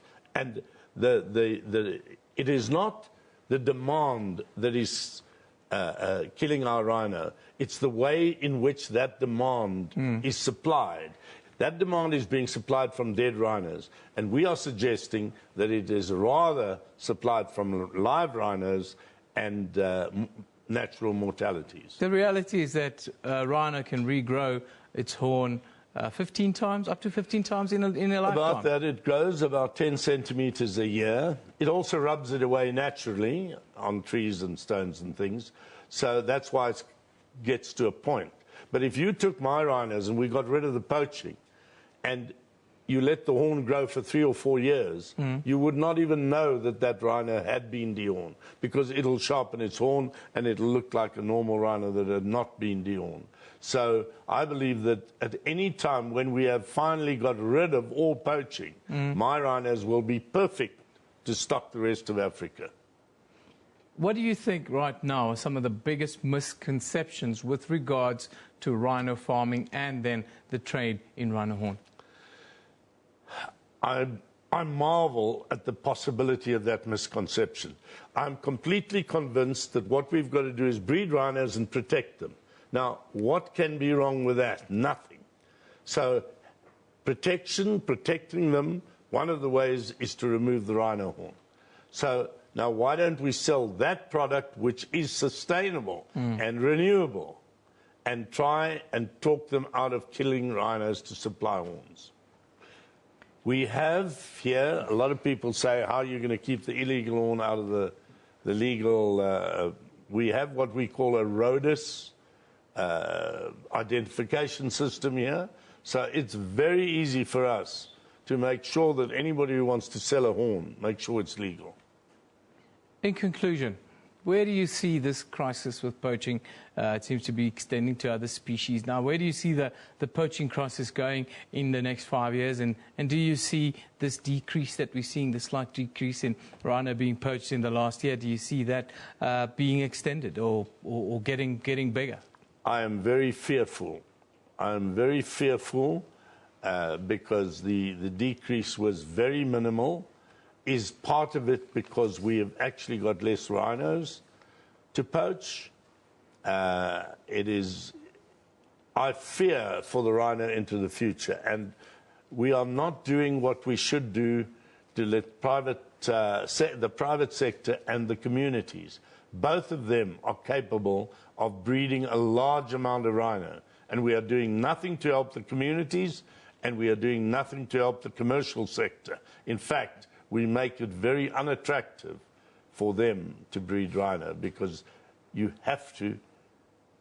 lose a lot of money breeding rhinos without selling the rhino horn. Mr. Hume, thank you very much for joining us. John Hume is the biggest rhino farmer, not just in South Africa, but in the world today. Thank you for joining us today, sir. Now, in the 1990s, South Africa didn't experience the poaching crisis, but as the demand for rhino horns soared in Asia, Vietnam in particular, the killing of rhino accelerated. Last year, 1,175 rhino were poached in South Africa, but nature reserves across the continent are strengthening their security measures while governments try to find a solution to the poaching crisis. Wild Aid is one organisation that is at the heart of this objective, with their mission to end the illegal wildlife trade in our lifetimes. Now, joining us from our Seapoint studio in Cape Town is the campaign director of Wild Aid South Africa, Adam Veltz, to give us his views. Very good morning, Mr. Veltz. Thank you for joining us. And thank you for having me, and a great good morning to your viewers. Now, you've just heard the views of the world's biggest rhino farmer, Mr. John Hume. What is your reaction to what Mr. Hume just told us?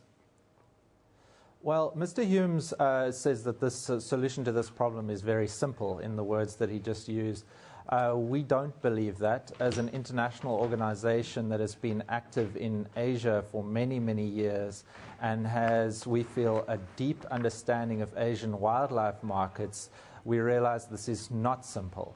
What John Hume is proposing to do, as he said, is to breed rhinos here, cut off their horns every now and then sell them, in his words, to the same people that are selling rhino horn, the wholesalers that are selling rhino horn in Asia at the moment, particularly in Vietnam and China, which are the main sources, the main markets for these horns. Now, what he doesn't mention is that the people that are selling horns in these countries are criminals. These are criminal syndicates that are selling horn. He will tell you at times that there's a 2,000-year history, for example, of rhino horn being used in China in traditional medicine. What he won't tell you is actually our poaching crisis at the moment stems from a contemporary type of demand which is utterly divorced from traditional demand in China. In fact, the traditional Chinese medicine community in China turned its back on rhino horn more than 20 years ago. In 1993, they removed it from their pharmacopoeia. And so in recent years, as I say, what we've seen is criminal syndicates coming up with new marketing techniques and novel reasons for people to buy rhino horn, and that is what is driving our current poaching crisis. So our concern with legalizing the rhino horn trade is that it legitimizes these criminal networks and their lies to people. It legitimizes the idea that this is a product worth buying. And the problem in Asia, when you do that in these massive Asian markets, I mean, remember there are 1.5 billion people in China and Vietnam together, is you can suddenly see runaway demand. This rhino horn could suddenly become extremely fashionable. Enormous numbers of people want to buy it. And we simply do not have nearly enough rhinos in our rhino farms like Hume to supply this demand. And the only way that that new explosion of demand can be supplied is through accelerated poaching. And honestly, if we see an explosion of demand in Asia, we may as well just ship all our rhinos to China and save everybody the trouble, because we will not be able to withstand the force of those criminal networks coming to look for our rhinos. Well, we're losing around 5% of our rhino population as it is, which means in less than 20 years we won't have anything less. You say that this is not a solution, you're convinced of it. What is the solution that you at Wild Aid is putting forward for us to deal with this crisis? Look, remember we had a massive rhino poaching crisis in East Africa in the 1970s and 80s. In fact, it made our current poaching crisis here in South Africa look like a tea party. We stopped that in the early 90s by bringing in very strong legislation right across Asia, banning the sale of rhino horn, and combined that with a massive public education program. In those days, one of the largest markets for rhino horn was Taiwan. We utterly shut down that market for rhino horn within a year through a combination of serious law enforcement and extremely high-profile public education, telling people where rhino horn comes from, that they were killing rhinos and driving this magnificent animal into extinction. And we turned that market on its head in under a year, and we still have not seen Taiwan re-emerge as a market for rhino horn. It was very successful, what we call consumer demand reduction campaign. Now, what we want to do is accelerate our work in this sphere within Vietnam and China. And we can do this. We've done it before. But what we need is for the South African government and the South African conservation community to send a very strong message to the Vietnamese and Chinese governments that we are not going to sell rhino horn, that they really need to help us get on board with this program of shutting down demand in those countries. At the moment, we're sending very ambiguous signals to Asia, and that is really, really hurting our efforts to get our message out to the public in those countries, in those Asian countries.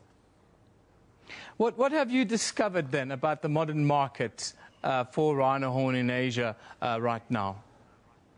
Well, again, we're seeing markets erupting in Southeast Asia, particularly in Vietnam, where a lot of, quite frankly, uneducated people have recently become extremely wealthy and are looking for ways to show off their status. Now, rhino horn is a high-value item, so people want to buy it as a bangle or a necklace or to snort it as a sort of a pseudo-drug in nightclubs to show off their new wealth, much in the way that you would buy a Ferrari. And because they don't understand that a rhino horn comes from a real live rhino that is killed in order to get that rhino horn, they don't see anything wrong with it.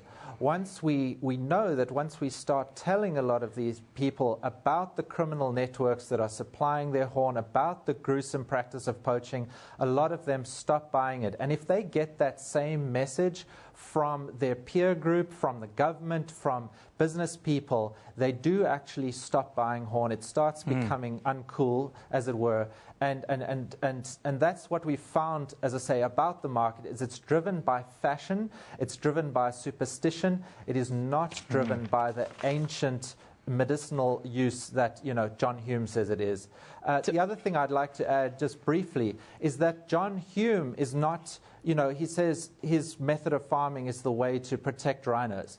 He's lost large numbers of rhinos to disease because they're crowded in on his farm in a way they wouldn't be in the wild. In 2014, he lost 35 rhinos to disease. He's also lost rhinos to poaching. So I don't think that John Hume is doing a whole lot better than our national parks are, for example, in protecting his rhinos. So we should be a little skeptical of his claims, I think. Thank you very much for joining us. That's Adam Valt joining us from Cape Town. He's the Director of Wild Aid South Africa. Of course, we're talking about rhino farming, rhino poaching, and, of course, the markets for these products in the Far East. Let's now move on and take a look at the front pages from around the African continent this morning. We'll start in Zimbabwe. The Herald reports that ZIFA board member Edzai Katsinayu was suspended yesterday after the country's football governing body said it has busted a sophisticated match-fixing syndicate that had targeted, among others, games to manipulate Zimbabwe's 2017 Nations Cup qualifiers against Swaziland this month. Then, moving to Zambia, the Post says an Iranian court has sentenced a billionaire to death for corruption linked to oil sales during the rule of former President Mahmoud Ahmadinejad, the judiciary spokesman said on Sunday. Then, in Swaziland, the Swaziland Observer reports that Southern African Research Foundation for Economic Development, a regional coordinator, George Chungwa, says the 7% decline in revenue in 1 year is not safe for the country's economy and is a sign of the volatile situation. Well, time now for a weather update with Tsietse Monari. We'll see you a little bit later.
The Maboneng precinct has set itself head and shoulders above the rest as the pioneer of innovative models, introducing to us new ways of exploring the sometimes mundane or obvious.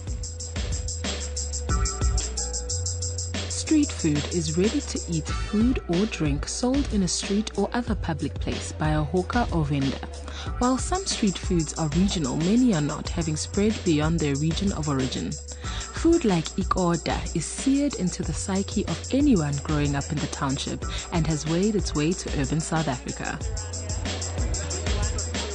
Most street foods are also classed as both finger food and fast food and are cheaper on average than restaurant meals. Street food has also historically been the arena for strong businesswomen to thrive and raise their families and kids in a hostile male-dominated working force. Nothing has changed as women are still pioneering new and innovative ways to change the way we see normal products. We had been working in London for quite a long time and wanted to come home and did a bit of travelling before we left and spent a lot of time in Spain. And Spain, oh my goodness, gin is enormous. There are gin bars with 200 different gins and 20 different tonics and on every street corner just about. And gin's a real party drink as well. And we were like, maybe gin should have a moment in South Africa as well. And so we did a lot of reading, decided that it was something that we could learn about and learn how to do. Came home and here we are a year and a half later. The food festival was incorporated into some surprising spaces and truly pushed boundaries. This gallery is now 3 months old, and our concept with it is to bring contemporary art and fashion together with culture. Traditionally, gallery spaces are perceived as inaccessible often by a lot of people, and the market that it pitches to is a very small group of educated collectors. So we still work with them. The exhibitions we show are on that level. But we're very interested in that area where all of the arts meet. And then the Street Food Festival came out of a conversation in Cape Town with Hanari, the organizer. She does phenomenal events. She's pushing that line as well, where food and art meet. Where is that experience come together? So it was an obvious fit for us. A truly exciting experience worth a visit. South Africans are definitely whiskey drinkers. South Africans used to enjoy their brandy. Actually, South Africans love their brandy. South Africans love their brandy and Coke. But we've noticed with aspiring middle class, with the middle class now actually coming up and looking for more prestigious, for more luxury types of brands, for more exclusive brands, they're moving more towards whiskey. And what types of whiskeys? We've got blended whiskeys, we've got single malt Scotch whiskeys. So yes, you've got your brandies, which are amazing, and that's our heritage as a South African country. You've got your brandy and Coke and your chop and dop. But now we are looking for something that's also a little bit more special. So now we can either move for a blended whiskey or we can move to a single malt Scotch whisky.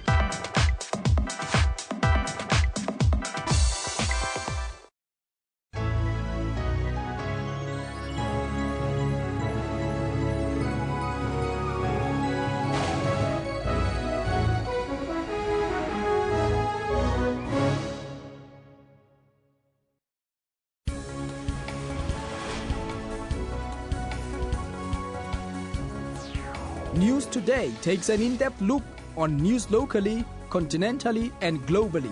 We bring the world to your home.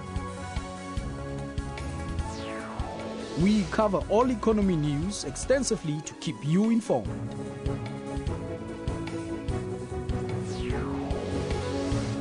We are live to break news as and when they happen across the world.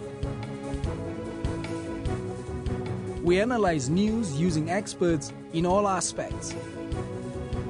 Make a date with News Today every Monday to Friday from 3 to 5:30 p.m. I'm Peter Miller. And I'm Rebecca Chetty Miller, SAB Miller, and Hauser Bush InBev. It's something that I need to learn to say more often. Will together produce around a third of the world's beer. It is a mouthful. Have you ever considered skin bleaching? Nigeria tops the list of African countries with 77% of its women bleaching their skin. Now I can see that it is not good because it affects my face and some of my body parts. Thousands of Arab Israelis and Palestinians participated in a big rally. Flight MH17 was shot down by a Russian-made missile. How those chips may fall is a prediction best left to the currency of time. That's Primetime News, Africa Journal, and Your World on SABC News.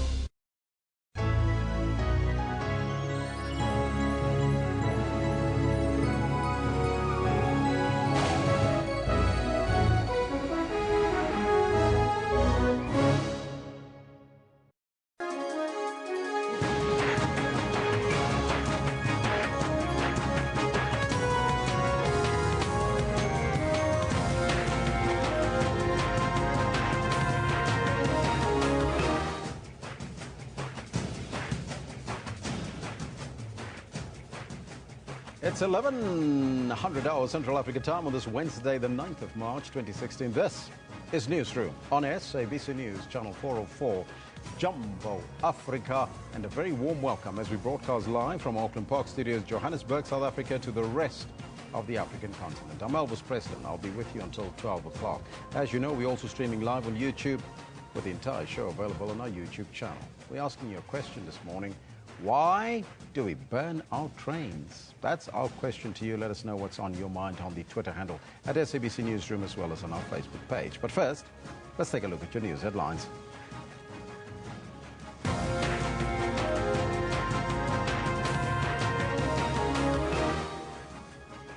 President Jacob Zuma will wrap up his stay in Nigeria today with an address to the South African-Nigeria Business Forum in Abuja.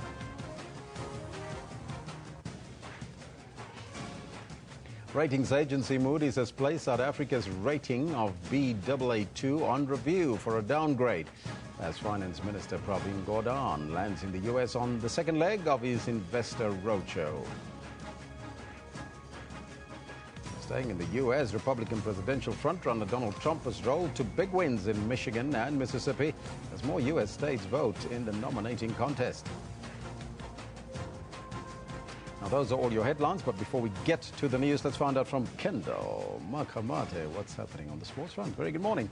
Elvis, good morning. Quite a lot happening on the sports front. It's not all about Maria Sharapova. There's also Nedbank Cup last 32 being played last night. So good morning to you. This is what we have for you in the sports today. Pretty sure it's rounded down to perhaps a 9.96 even. Akane Simbine breaks his own 100-meter sprint record by a hundredth of a second, clocking 9.96 in his first race of the season. What a brilliant race there. So yes, and Robertson misses completely, puts that one over the crossbar. And Jomo Cosmos will march on through and they win 3-2. In the Nedbank Cup, Supersport and Cosmos shut the door behind them as they make it into the last 16. They trick their way into position, they can! Ronaldo again! Ronaldo scores his 90th Champions League goal as Real Madrid tries Roma's dream of a quarter-final place. And that's what we've got for you in the sport. Be sure to stick around for that about 11:30 or so. Back to you, Elvis. Thank you, Kendall. That's all coming up a little bit later. Top story this hour. Two major roads in the west of Pretoria, Bremer and Van der Hof streets, remain inaccessible as the service delivery protest in that area continues. Residents of the informal settlements in the area took to the streets demanding the delivery of services such as electricity, water, housing and scholar transport. No injuries or damage to property have yet been reported. Now, for the latest on the protest, let's now cross to our reporter in Pretoria, Patricia Fasahi. Patricia, very good morning to you and welcome. Good morning, Elvis. I see smoke in the background there, Patricia. Give us an update on the protest. What is happening?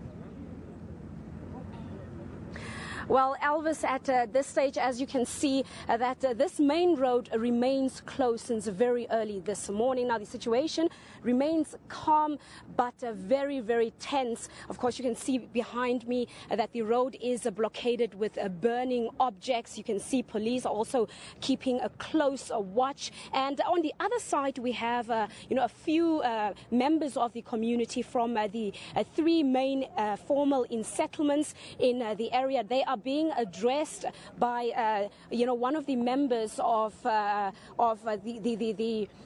leadership committee in the area, trying to get clarity as to what are the grievances of the community members that are gathered here. Now, some of the issues that they have highlighted to the media that have prompted this protest since very early this morning, according to the residents from the informal settlements of Malusi 1 and Malusi 2, and another informal settlement called the Zama informal settlement here in the Daspoort area here in Pretoria West. They say they're unhappy about the lack of clean running water, rather the lack of proper housing and the lack of scholar transport in the area. And they've also given another long list of other, service delivery concerns that they have raised, that they say they feel that their needs are not catered for. They have been asking for a lot of attention and have asked for a lot of meetings over the months, but nothing has come of that. And that's why today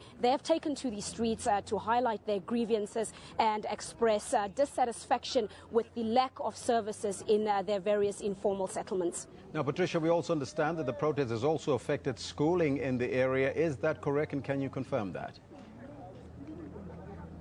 Well, certainly that is correct, Elvis. A lot of kids in the area could not go to school this morning. The schools in the area also remain closed as a result of the protest action. And some of the scholars who go to, schools in other areas such as Attridgeville and, of course, in town, they're also not able to go to school today because, of course, the transport is not operational in the area, such as buses and, of course, taxis that some of these students are, of course, relying on to get to school. So it is a tense situation, but police, as I have mentioned, are keeping a close watch to make sure that the situation does not turn out of control. And, of course, some of the leadership in the area are here talking to the community members to find out how can they solve some of the issues that have been raised. In my introduction, I did indicate that there was no injuries or arrest or damage to property that have been reported. Is that still the case? That is certainly still the case, Elvis. Of course, we are stationed at this area, so we're really monitoring what's happening here, and that's the information that we can give you. Of course, the group was much larger earlier this morning. We saw, a bigger crowd gathering here, and they have since split into 3 or 4 groups. So we're not sure what's happening at the other areas. We have seen other media reports or media tweets earlier that highlighted that there seems to be renewed tension on another area where we are not based at right now, saying that some of the protesters tried to loot a shop and police had to fire rubber bullets. But of course, as I've mentioned, we're not there, so we're not sure exactly what the situation is on the other side where some of the other protesters are gathering. But here the situation remains calm. There hasn't been any injuries or form of violence. It's just that the situation remains tense. We've seen a lot of threats being hurled, but everything seems under control, and police are here in their high numbers trying to keep the situation under control. Any word for the community forum in terms of what might happen today?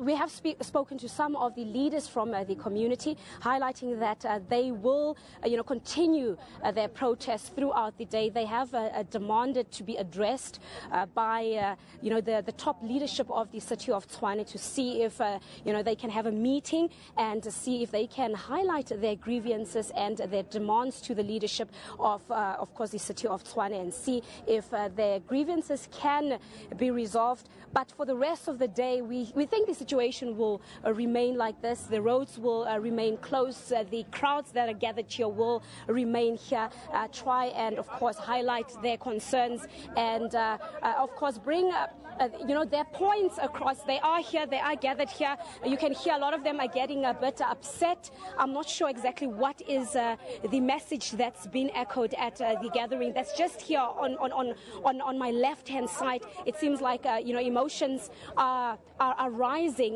We'll try and get out the information from them. What exactly were the leadership saying there that has suddenly just made them upset, and find out what's going to happen for the rest of the day. Are the community members going to be here? Are their concerns going to be heard?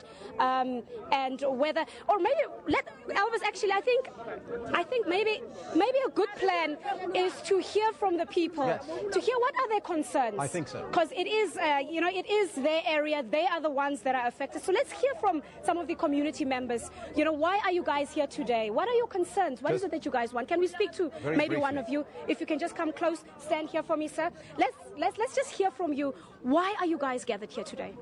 Oh, up to so far, recently we are gathered here through the service delivery. Because up to so far, the Tshwane municipality is avoiding us through the service delivery. So, the other thing that we are regarding through it, we are regarding through the school buses for the children. Because the municipality is recently putting us down through the children's buses to the younger generation scholarship, the scholarship buses for the children. So up to so far, we just need the municipality to help us to develop our shacks here where we are living. Because they are about us. Because each and everything that is happening here, they just do the deliverance to the white people who are living there. We are taken as a superior to the white people. Up to so far, I think it's all right. Thank you. Thank you so much, Elvis. There you hear some of the grievances echoed by the community members who have since been protesting since very early this morning. But the highlight being their concern over a lack of scholar transport. Some of them feeling that they want the city of Tshwane to subsidize scholar transport and allow their children to be transported to their various schools for free. That's back to you in the studio. That's our reporter, Patricia Vasache, coming to us live from Pretoria. As you can see, a very volatile situation. President Jacob Zuma and his Nigerian counterpart, Muhammadu Buhari, have been tasked to monitor political and economic cooperation between the two countries. South Africa and Nigeria have signed 34 bilateral agreements, which are being managed through the SA Nigeria Binational Commission. President Zuma wrapped up his first day in Nigeria with an address to the joint sitting of Parliament. He will end his two-day state visit with a talk to the South African Nigeria Business Forum later today. Now, earlier yesterday, Africa's two powerhouses rekindled those trade relations between their respective countries. Meanwhile, Finance Minister Pravin Gordhan says that the review by the ratings agency Moody's comes about because of serious questions they have about the South African economy. Moody's has placed South Africa's rating of Baa2 negative on review for a downgrade. The downgrade comes as Gordhan landed in the United States on the second leg of his investor roadshow. In a statement issued late on Tuesday, Moody said the decision to place the rating on review was prompted by the continuing rise in risk to the country's medium-term economic prospects and its fiscal strength. Our correspondent in New York, Sherwin Bryce Peace, reports. The statement says the review will allow Moody's to assess to what extent government policy can stabilize the economy and restore fiscal strength in the face of heightened domestic and international market volatility. And the timing, of course, could not be more interesting. This statement being issued as Finance Minister Pravin Gordhan will have meetings in Boston on Wednesday before heading down to New York for meetings on Thursday and on Friday. And almost recognizing the seriousness of its actions, the Moody's statement provides a detailed rationale for initiating this review. It says the process will allow it to assess the likelihood that the decline in South Africa's economic strength will be reversed over the medium term.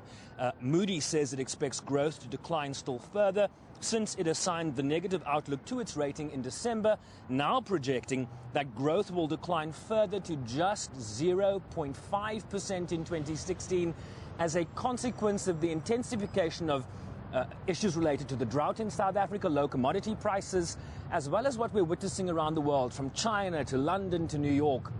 Volatility in global markets that have this ripple effect from east to west almost on a daily basis. So Moody says that during this review it will assess the likely effectiveness of the government's plan, including those contained in the National Development Plan, particularly as it pertains to inclusive growth, which really is code for an expansion in the economy that makes a real dent to issues like stubbornly high unemployment, as one example. So, in a nutshell, Moody's will be examining whether government policy and strategy will lead to a reversal in the government's debt trajectory.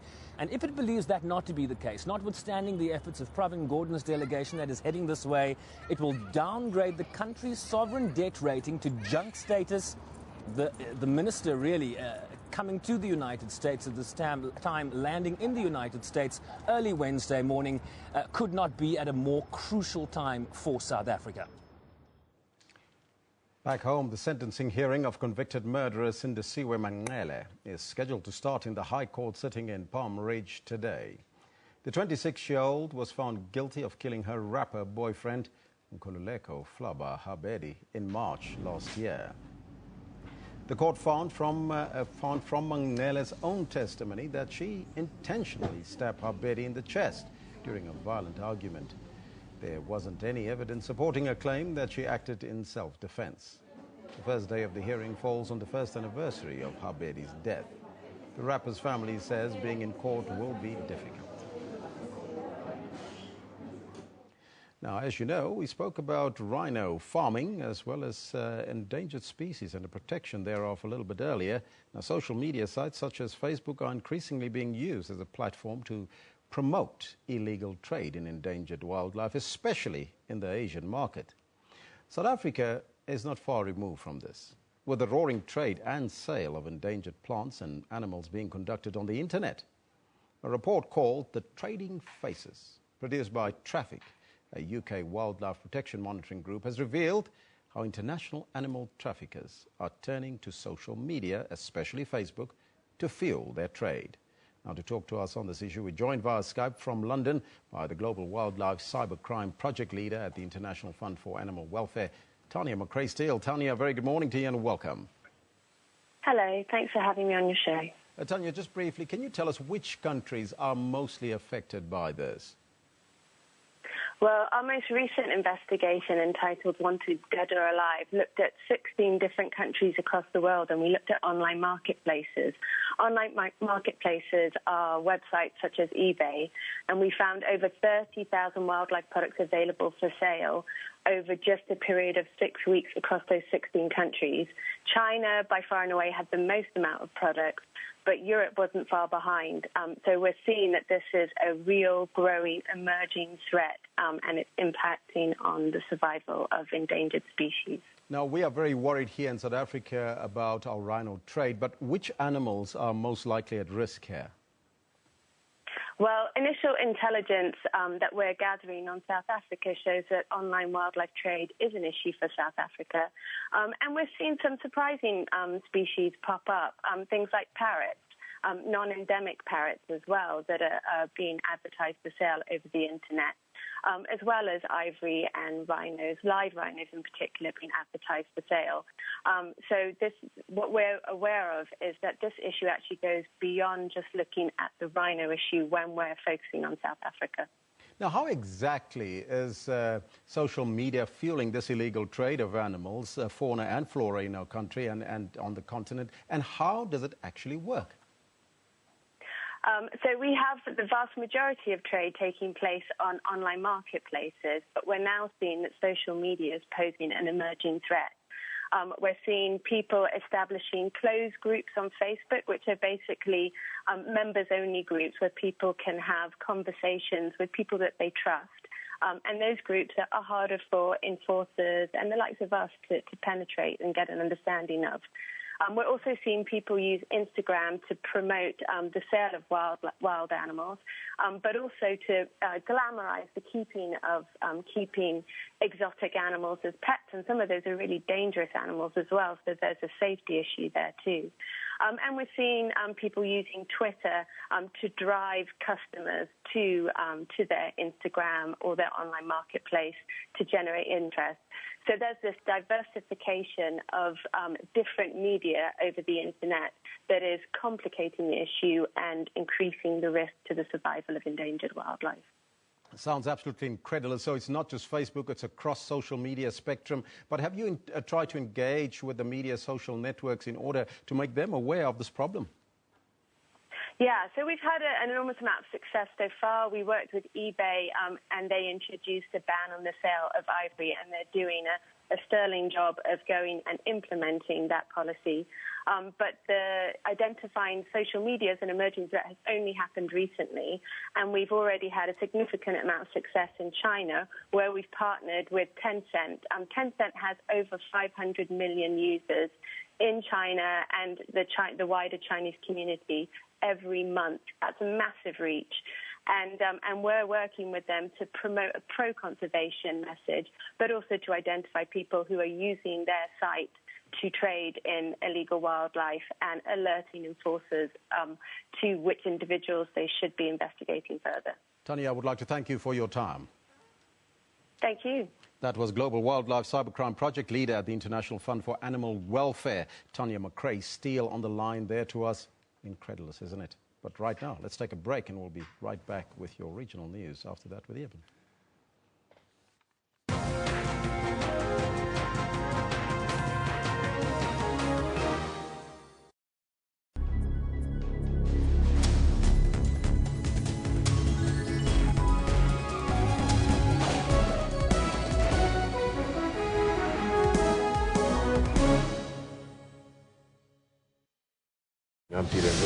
And I'm Miller, SAB Miller, and Bush in Bev. It's something that I need to learn to say more often. Will together produce around a third of the world's beer. It is a mouthful. Have you ever considered skin bleaching? Nigeria tops the list of African countries with 77% of its women bleaching their skin. Now I can see that it is not good because it affects my face and some of my body parts. Thousands of Arab Israelis and Palestinians participated in a big rally. Flight MH17 was shot down by a Russian-made missile. How those chips may fall is a prediction best left to the currency of time. That's Primetime News, Africa Journal, and Your World on SABC News.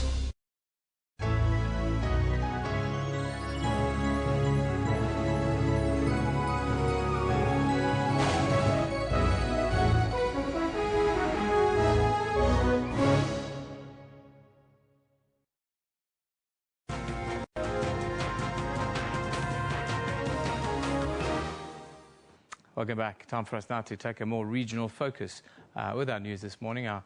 We can report that the situation at the Soshanguve campuses of the Rhino University of Technology remains calm and quiet overnight as students started leaving the residences yesterday as per the ultimatum of the university.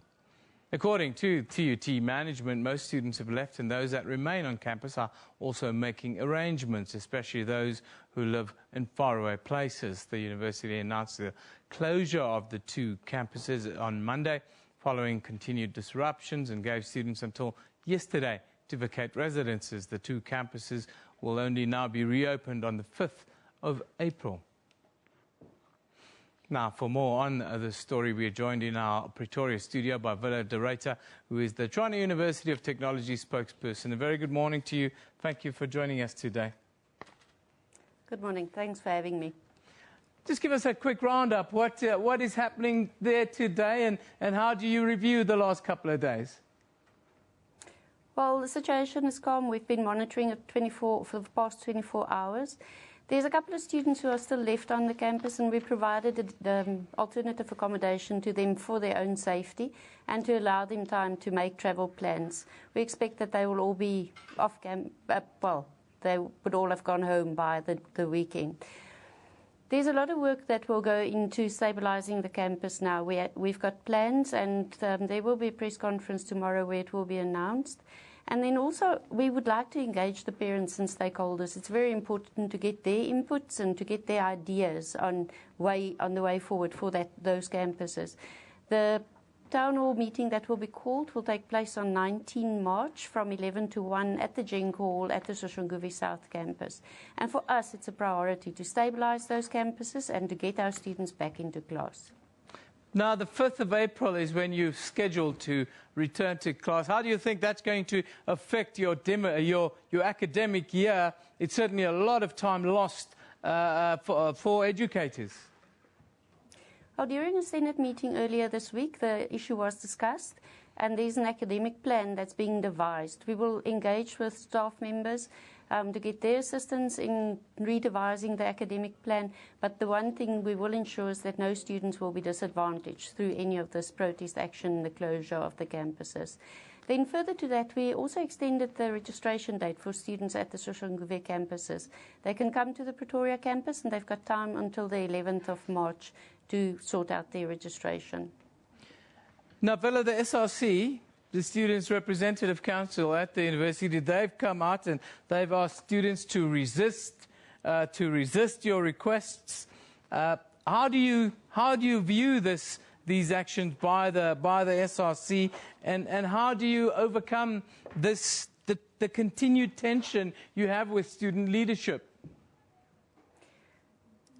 5 members of the local SRC at Soshanguve have been suspended, and that might be part of the problem. They've been participating in activities that's against the rules and regulations of the institution, and there's a different process that will deal with it now. Our disciplinary process will kick in now. We have good engagement with the central and the local SRCs, and we've had lots of meetings. On the 25th of February, there was a meeting where all the issues that were tabled, and many of these pertain to finances, which were sorted out. NSFAS has been sorted out. Residences, we are looking at residences, but those are longer-term issues. These have all been addressed, and there was an agreement that activities would resume on 29 February. But despite this agreement, there's still a small group of people who keep the protest going, and that's one of the issues we are going to sort out while those campuses are closed. There's talk of a certain criminal element, especially on the Soshanguve campus within this. Do you agree with this sentiment, and if so, how would you like this to be addressed? There are allegations of criminality, it's true, and vandalism is seen as a criminal activity. We have good relationships with the South African police in the Soshanguve community, and we've been engaging them ongoingly, and they will also form part of the plan to stabilize the campus and reopen on 5 April. What are the sort of key points that need to happen over the next 3 weeks for you, in order for you to stabilize the campus and then for you to resume academic activity on the 5th of next month? Well, we're investigating what is behind the ongoing protest action. That's one part of the plan. The other part of the plan is to engage our stakeholders, our parents, people who are closely involved to the Soshanguve campuses. We would like to get some feedback from them, hear what their issues are, hear what their ideas are, and then include that into our longer-term plan of stabilizing the campuses. Villa, thank you very much for joining us today. That's Villa de Ruyter, who is the spokesperson of the China University of Technology. Their campus will only reopen on the 5th of April. That is in a month's time. About from now, as you've heard, they will engage with all stakeholders over the weeks to come in order to stabilize the process, to stabilize the teaching environment at the Soshanguve campus. Now, yesterday, political parties across the board spoke out against racism during a debate in the National Assembly. That happened last night. The theme of the debate, the increasing racial tension and conflict in South Africa, especially at universities, and its detrimental effect on the country's development.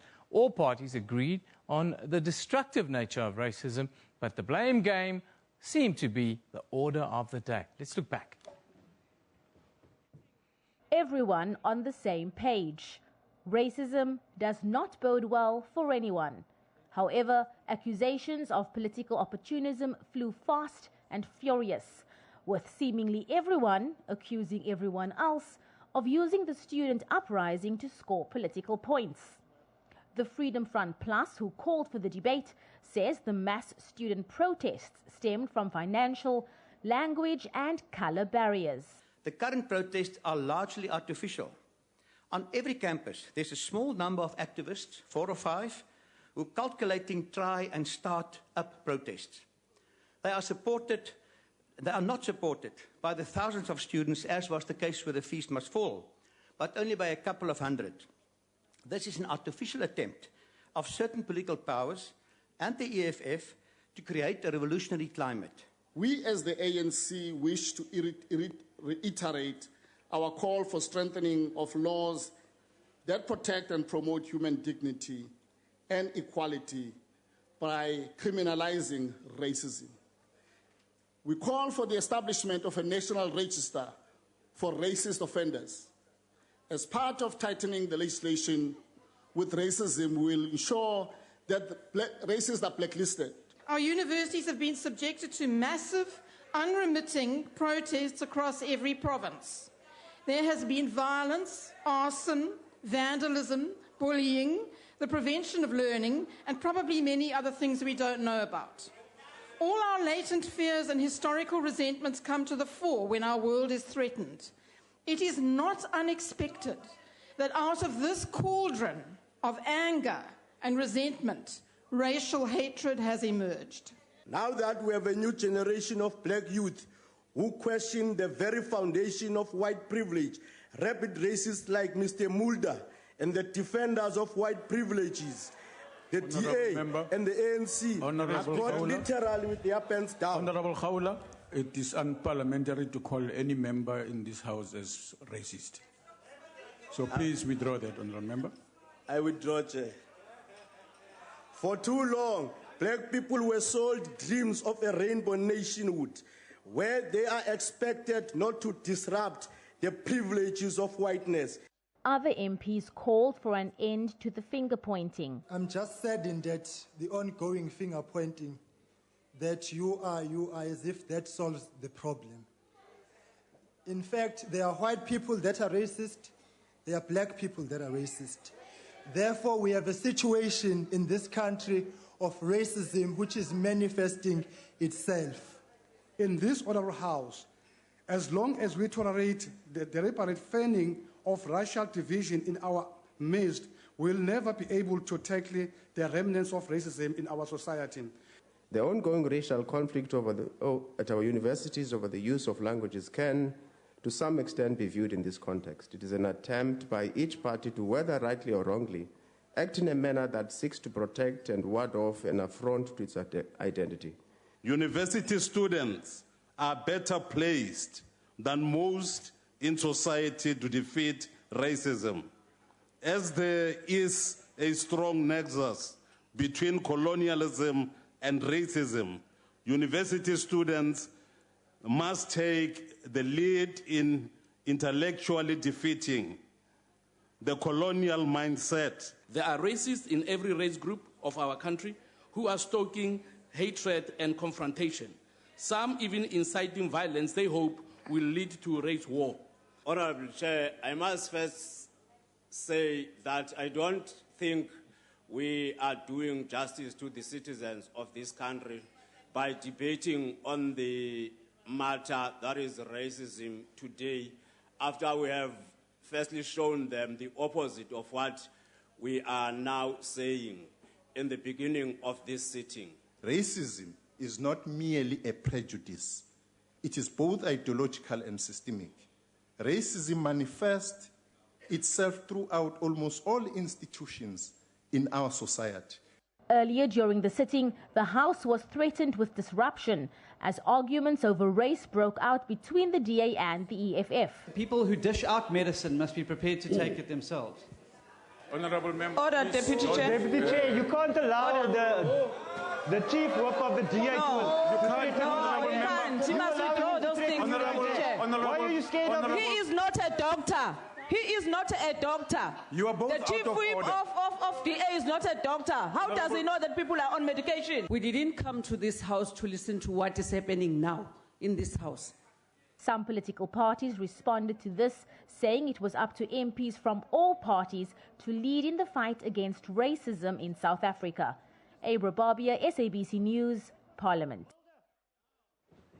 A red letter evening. It ended up being in Parliament. At SABC Newsroom is where you can send us your views. That's where we wrap today's look at the regional news. Let's go to Kendall Mahamate to close the show with sport this morning. See you there.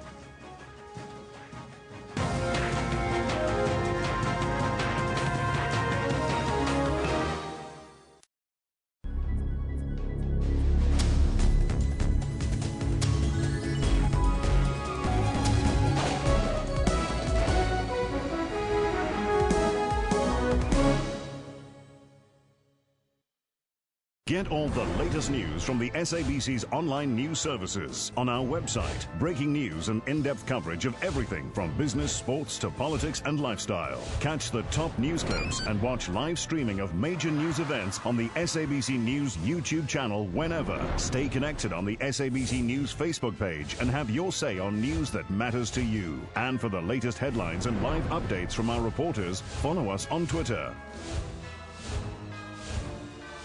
SABC Digital News, anytime, anywhere.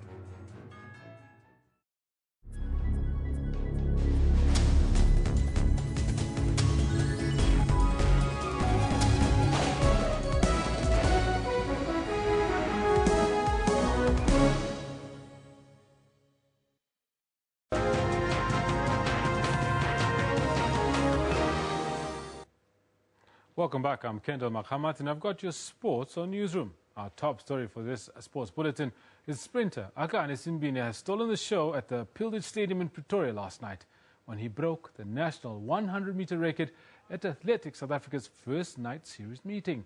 Simbine ran a quick 9.96 to better his own record by 1/100th of a second.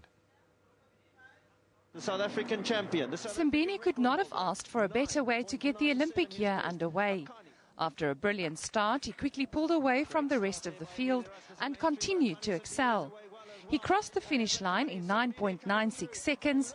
His time also good enough to qualify for the Olympic Games in Rio in August. I came here thinking it was going to rain and the times weren't going to be that great. But the crowd was amazing from the time they called my name at the start line to the finish and until after the finish. It was just amazing, and I'm grateful for all the support that I'm getting from the crowd and South Africa as a whole. In the women's 100 metres race, Karina Horn and Alyssa Conley also qualified for the Rio Games. Horn won the event in a time of 11.23 seconds, with Conley 0.06 of a second slower. Conley, however, triumphed in the 200 metres. She clinched first place in 23.49 seconds, ahead of 400-metre hurdle specialist Venda Nel. National champion Justine Palfreman finished in third. Very disappointed in the time, but anyway. Last 50, I was struggling to keep my spike on, it was coming loose, so I couldn't pick up the speed, else would have lost the spike, but it's fine, I finished. Isaac Makwala ran 21.04 seconds to win the men's 200 metres after a late surge to push Gift Leoklela into second place. Boitumelo Masilo from Botswana won the men's 800 metres in 1 minute 47.60 seconds, while Lisa Kellerman held off a determined challenge from Anushka Nice to win the women's race in 2 minutes 6.40 seconds. Gladwin Mzazi's 8 minutes 13.41 seconds was good enough to earn him first place in the men's 3,000 metres. Liesel Zankel, SABC News. And now to the Nedbank Cup, where Jeremy Brokey scored the only goal to help SuperSport United secure a hard-fought 1-0 win over Moroka Swallows at Dobsonville Stadium in Soweto last night. Swallows, battling relegation in the National First Division, were the better side, but failed to compete with Matsatsantsa, who in the end managed to book their place in the Nedbank Cup last 16. Now, Jomo Cosmos edged Amazulu 3-2 to secure the other spot in the next round. The match ended up being decided on penalties after 120 minutes of action produced a 1-1 draw in Potchefstroom. Very quickly, still alive again in a penalty and a force through, and then into the back of the net! Leveling net! Cosmos then prevailed in the shootout, and we'll find out their next opponents tomorrow, Thursday, when the PSL conducts the last 16 draw at the Carlton Centre in Johannesburg. Now, speaking of which, here's that last 16 of the Nedbank Cup. As you can see, we've got Bidvest Wits, Magesi FC, University of Pretoria, Free State Stars, Black Aces, Super Sport United, Maritzburg United, Baroka FC, the giant killers of this year's campaign. Santos, Polokwane City, Golden Arrows, Mbombela United, Mamelodi Sundowns, Platinum Stars, Orlando Pirates, and Jomo Cosmos. Now, Cristiano Ronaldo scored his 90th Champions League goal and his 40th for the season as the Real Madrid made it through to the quarter-finals of the UEFA Champions League. This as Wolfsburg also made it through for the first time ever to the last 16. Here are the highlights. Draxler.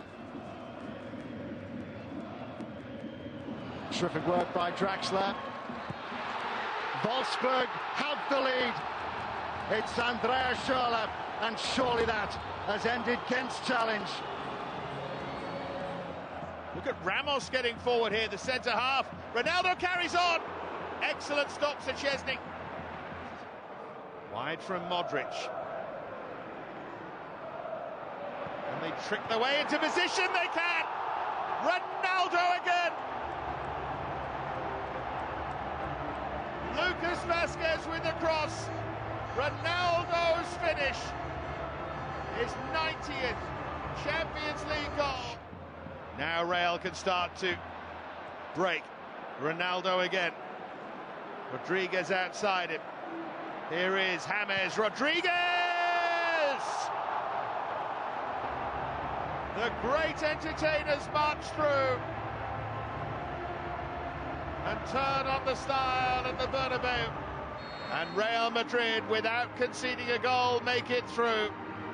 2-0 in the first leg in Rome. And that scoreline repeated here at the Santiago Bernabeu. To fresh news from the FIFA investigation, French authorities have seized documents from the French Football Federation in connection with Switzerland's criminal investigation into disgraced former FIFA president Sepp Blatter.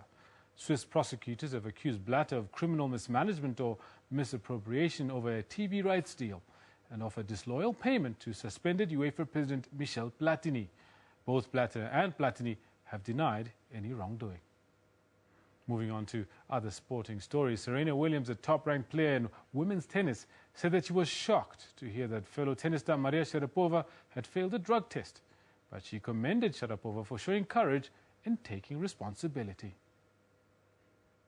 Well, I think, like everyone else said, I think most people were surprised and shocked by Maria, but at the same time, I think most people were happy that she was upfront and very honest and showed a lot of courage to admit to what she had done and what she had neglected to look at in terms of the list at the end of the year. To be perfectly honest, I think in sport and in life, there's always a double standard, always, and I think that's something that no one is,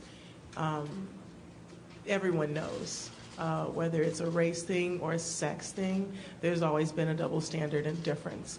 However, this is a different thing, and I think, as Maria said, she's ready to take full responsibility, and I think that showed a lot of courage and a lot of heart, and I think she's always showed courage and heart in everything that she's done, and this is no different.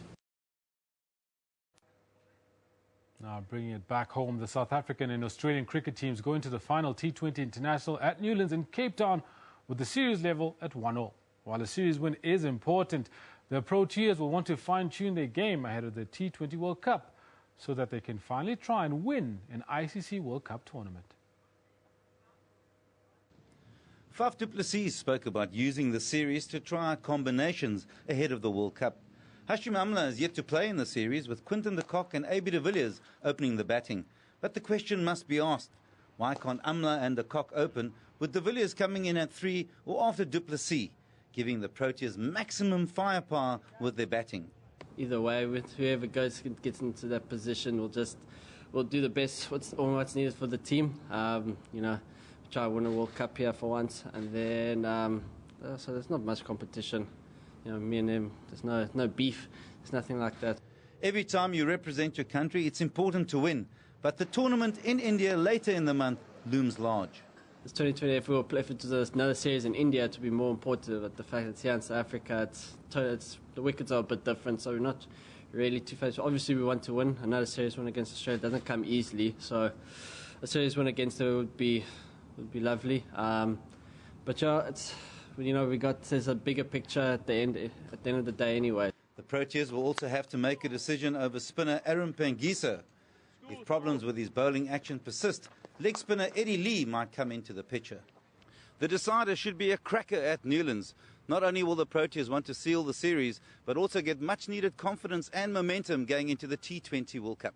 Their first match is against England in Mumbai on the 18th of March. Craig Marais, SABC News, Cape Town.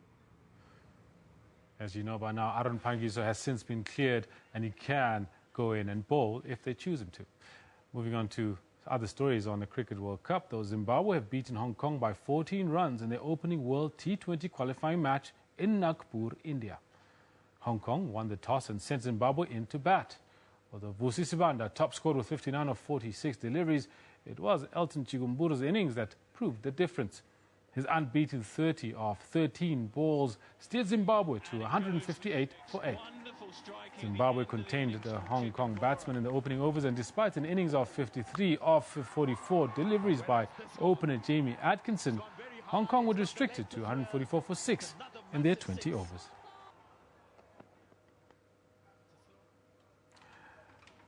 And that's where we leave it with the sport, and we're going to have a quick look-see at what's happening with the weather with Tete Monare.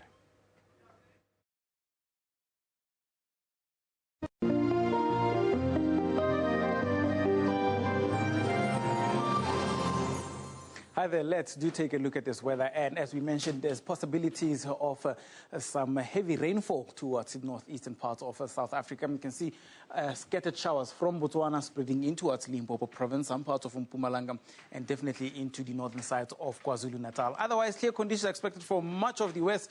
So lovely day for those outdoor activities, biking, cycling.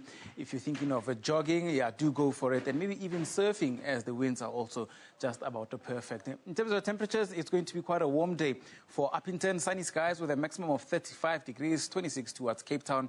Nice and cool weather for Pretoria and Johannesburg for a change now. And it's because of these cloudy conditions and rainy weather that it is now looking a lot better. Temperatures at around 22 degrees for Johannesburg and 25 for Pretoria.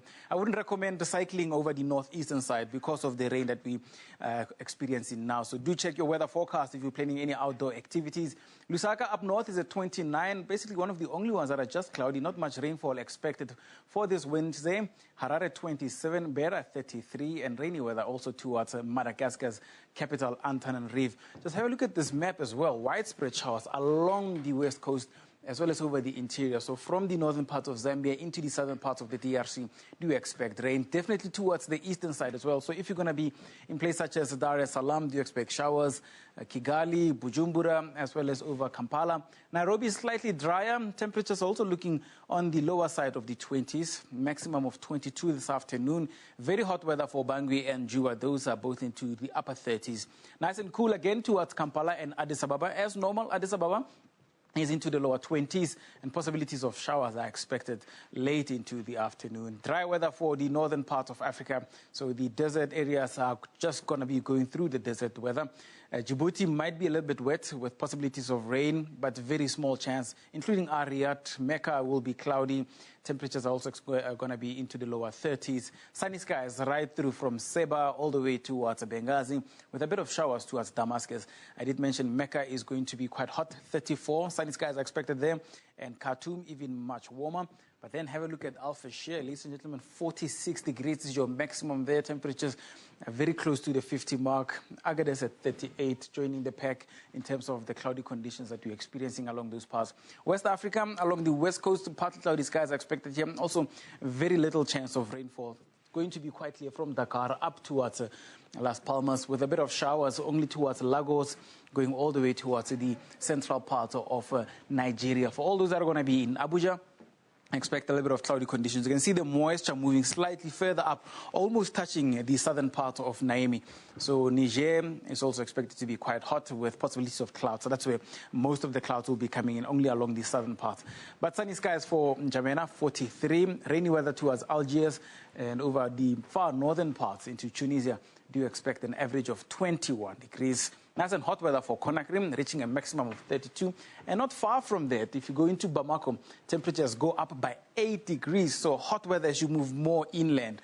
Towards Bamako, 40 is your maximum, and then a bit of rainy conditions towards Abidjan. That's why I'll leave it for the weather for now. Stay tuned. We'll be right back.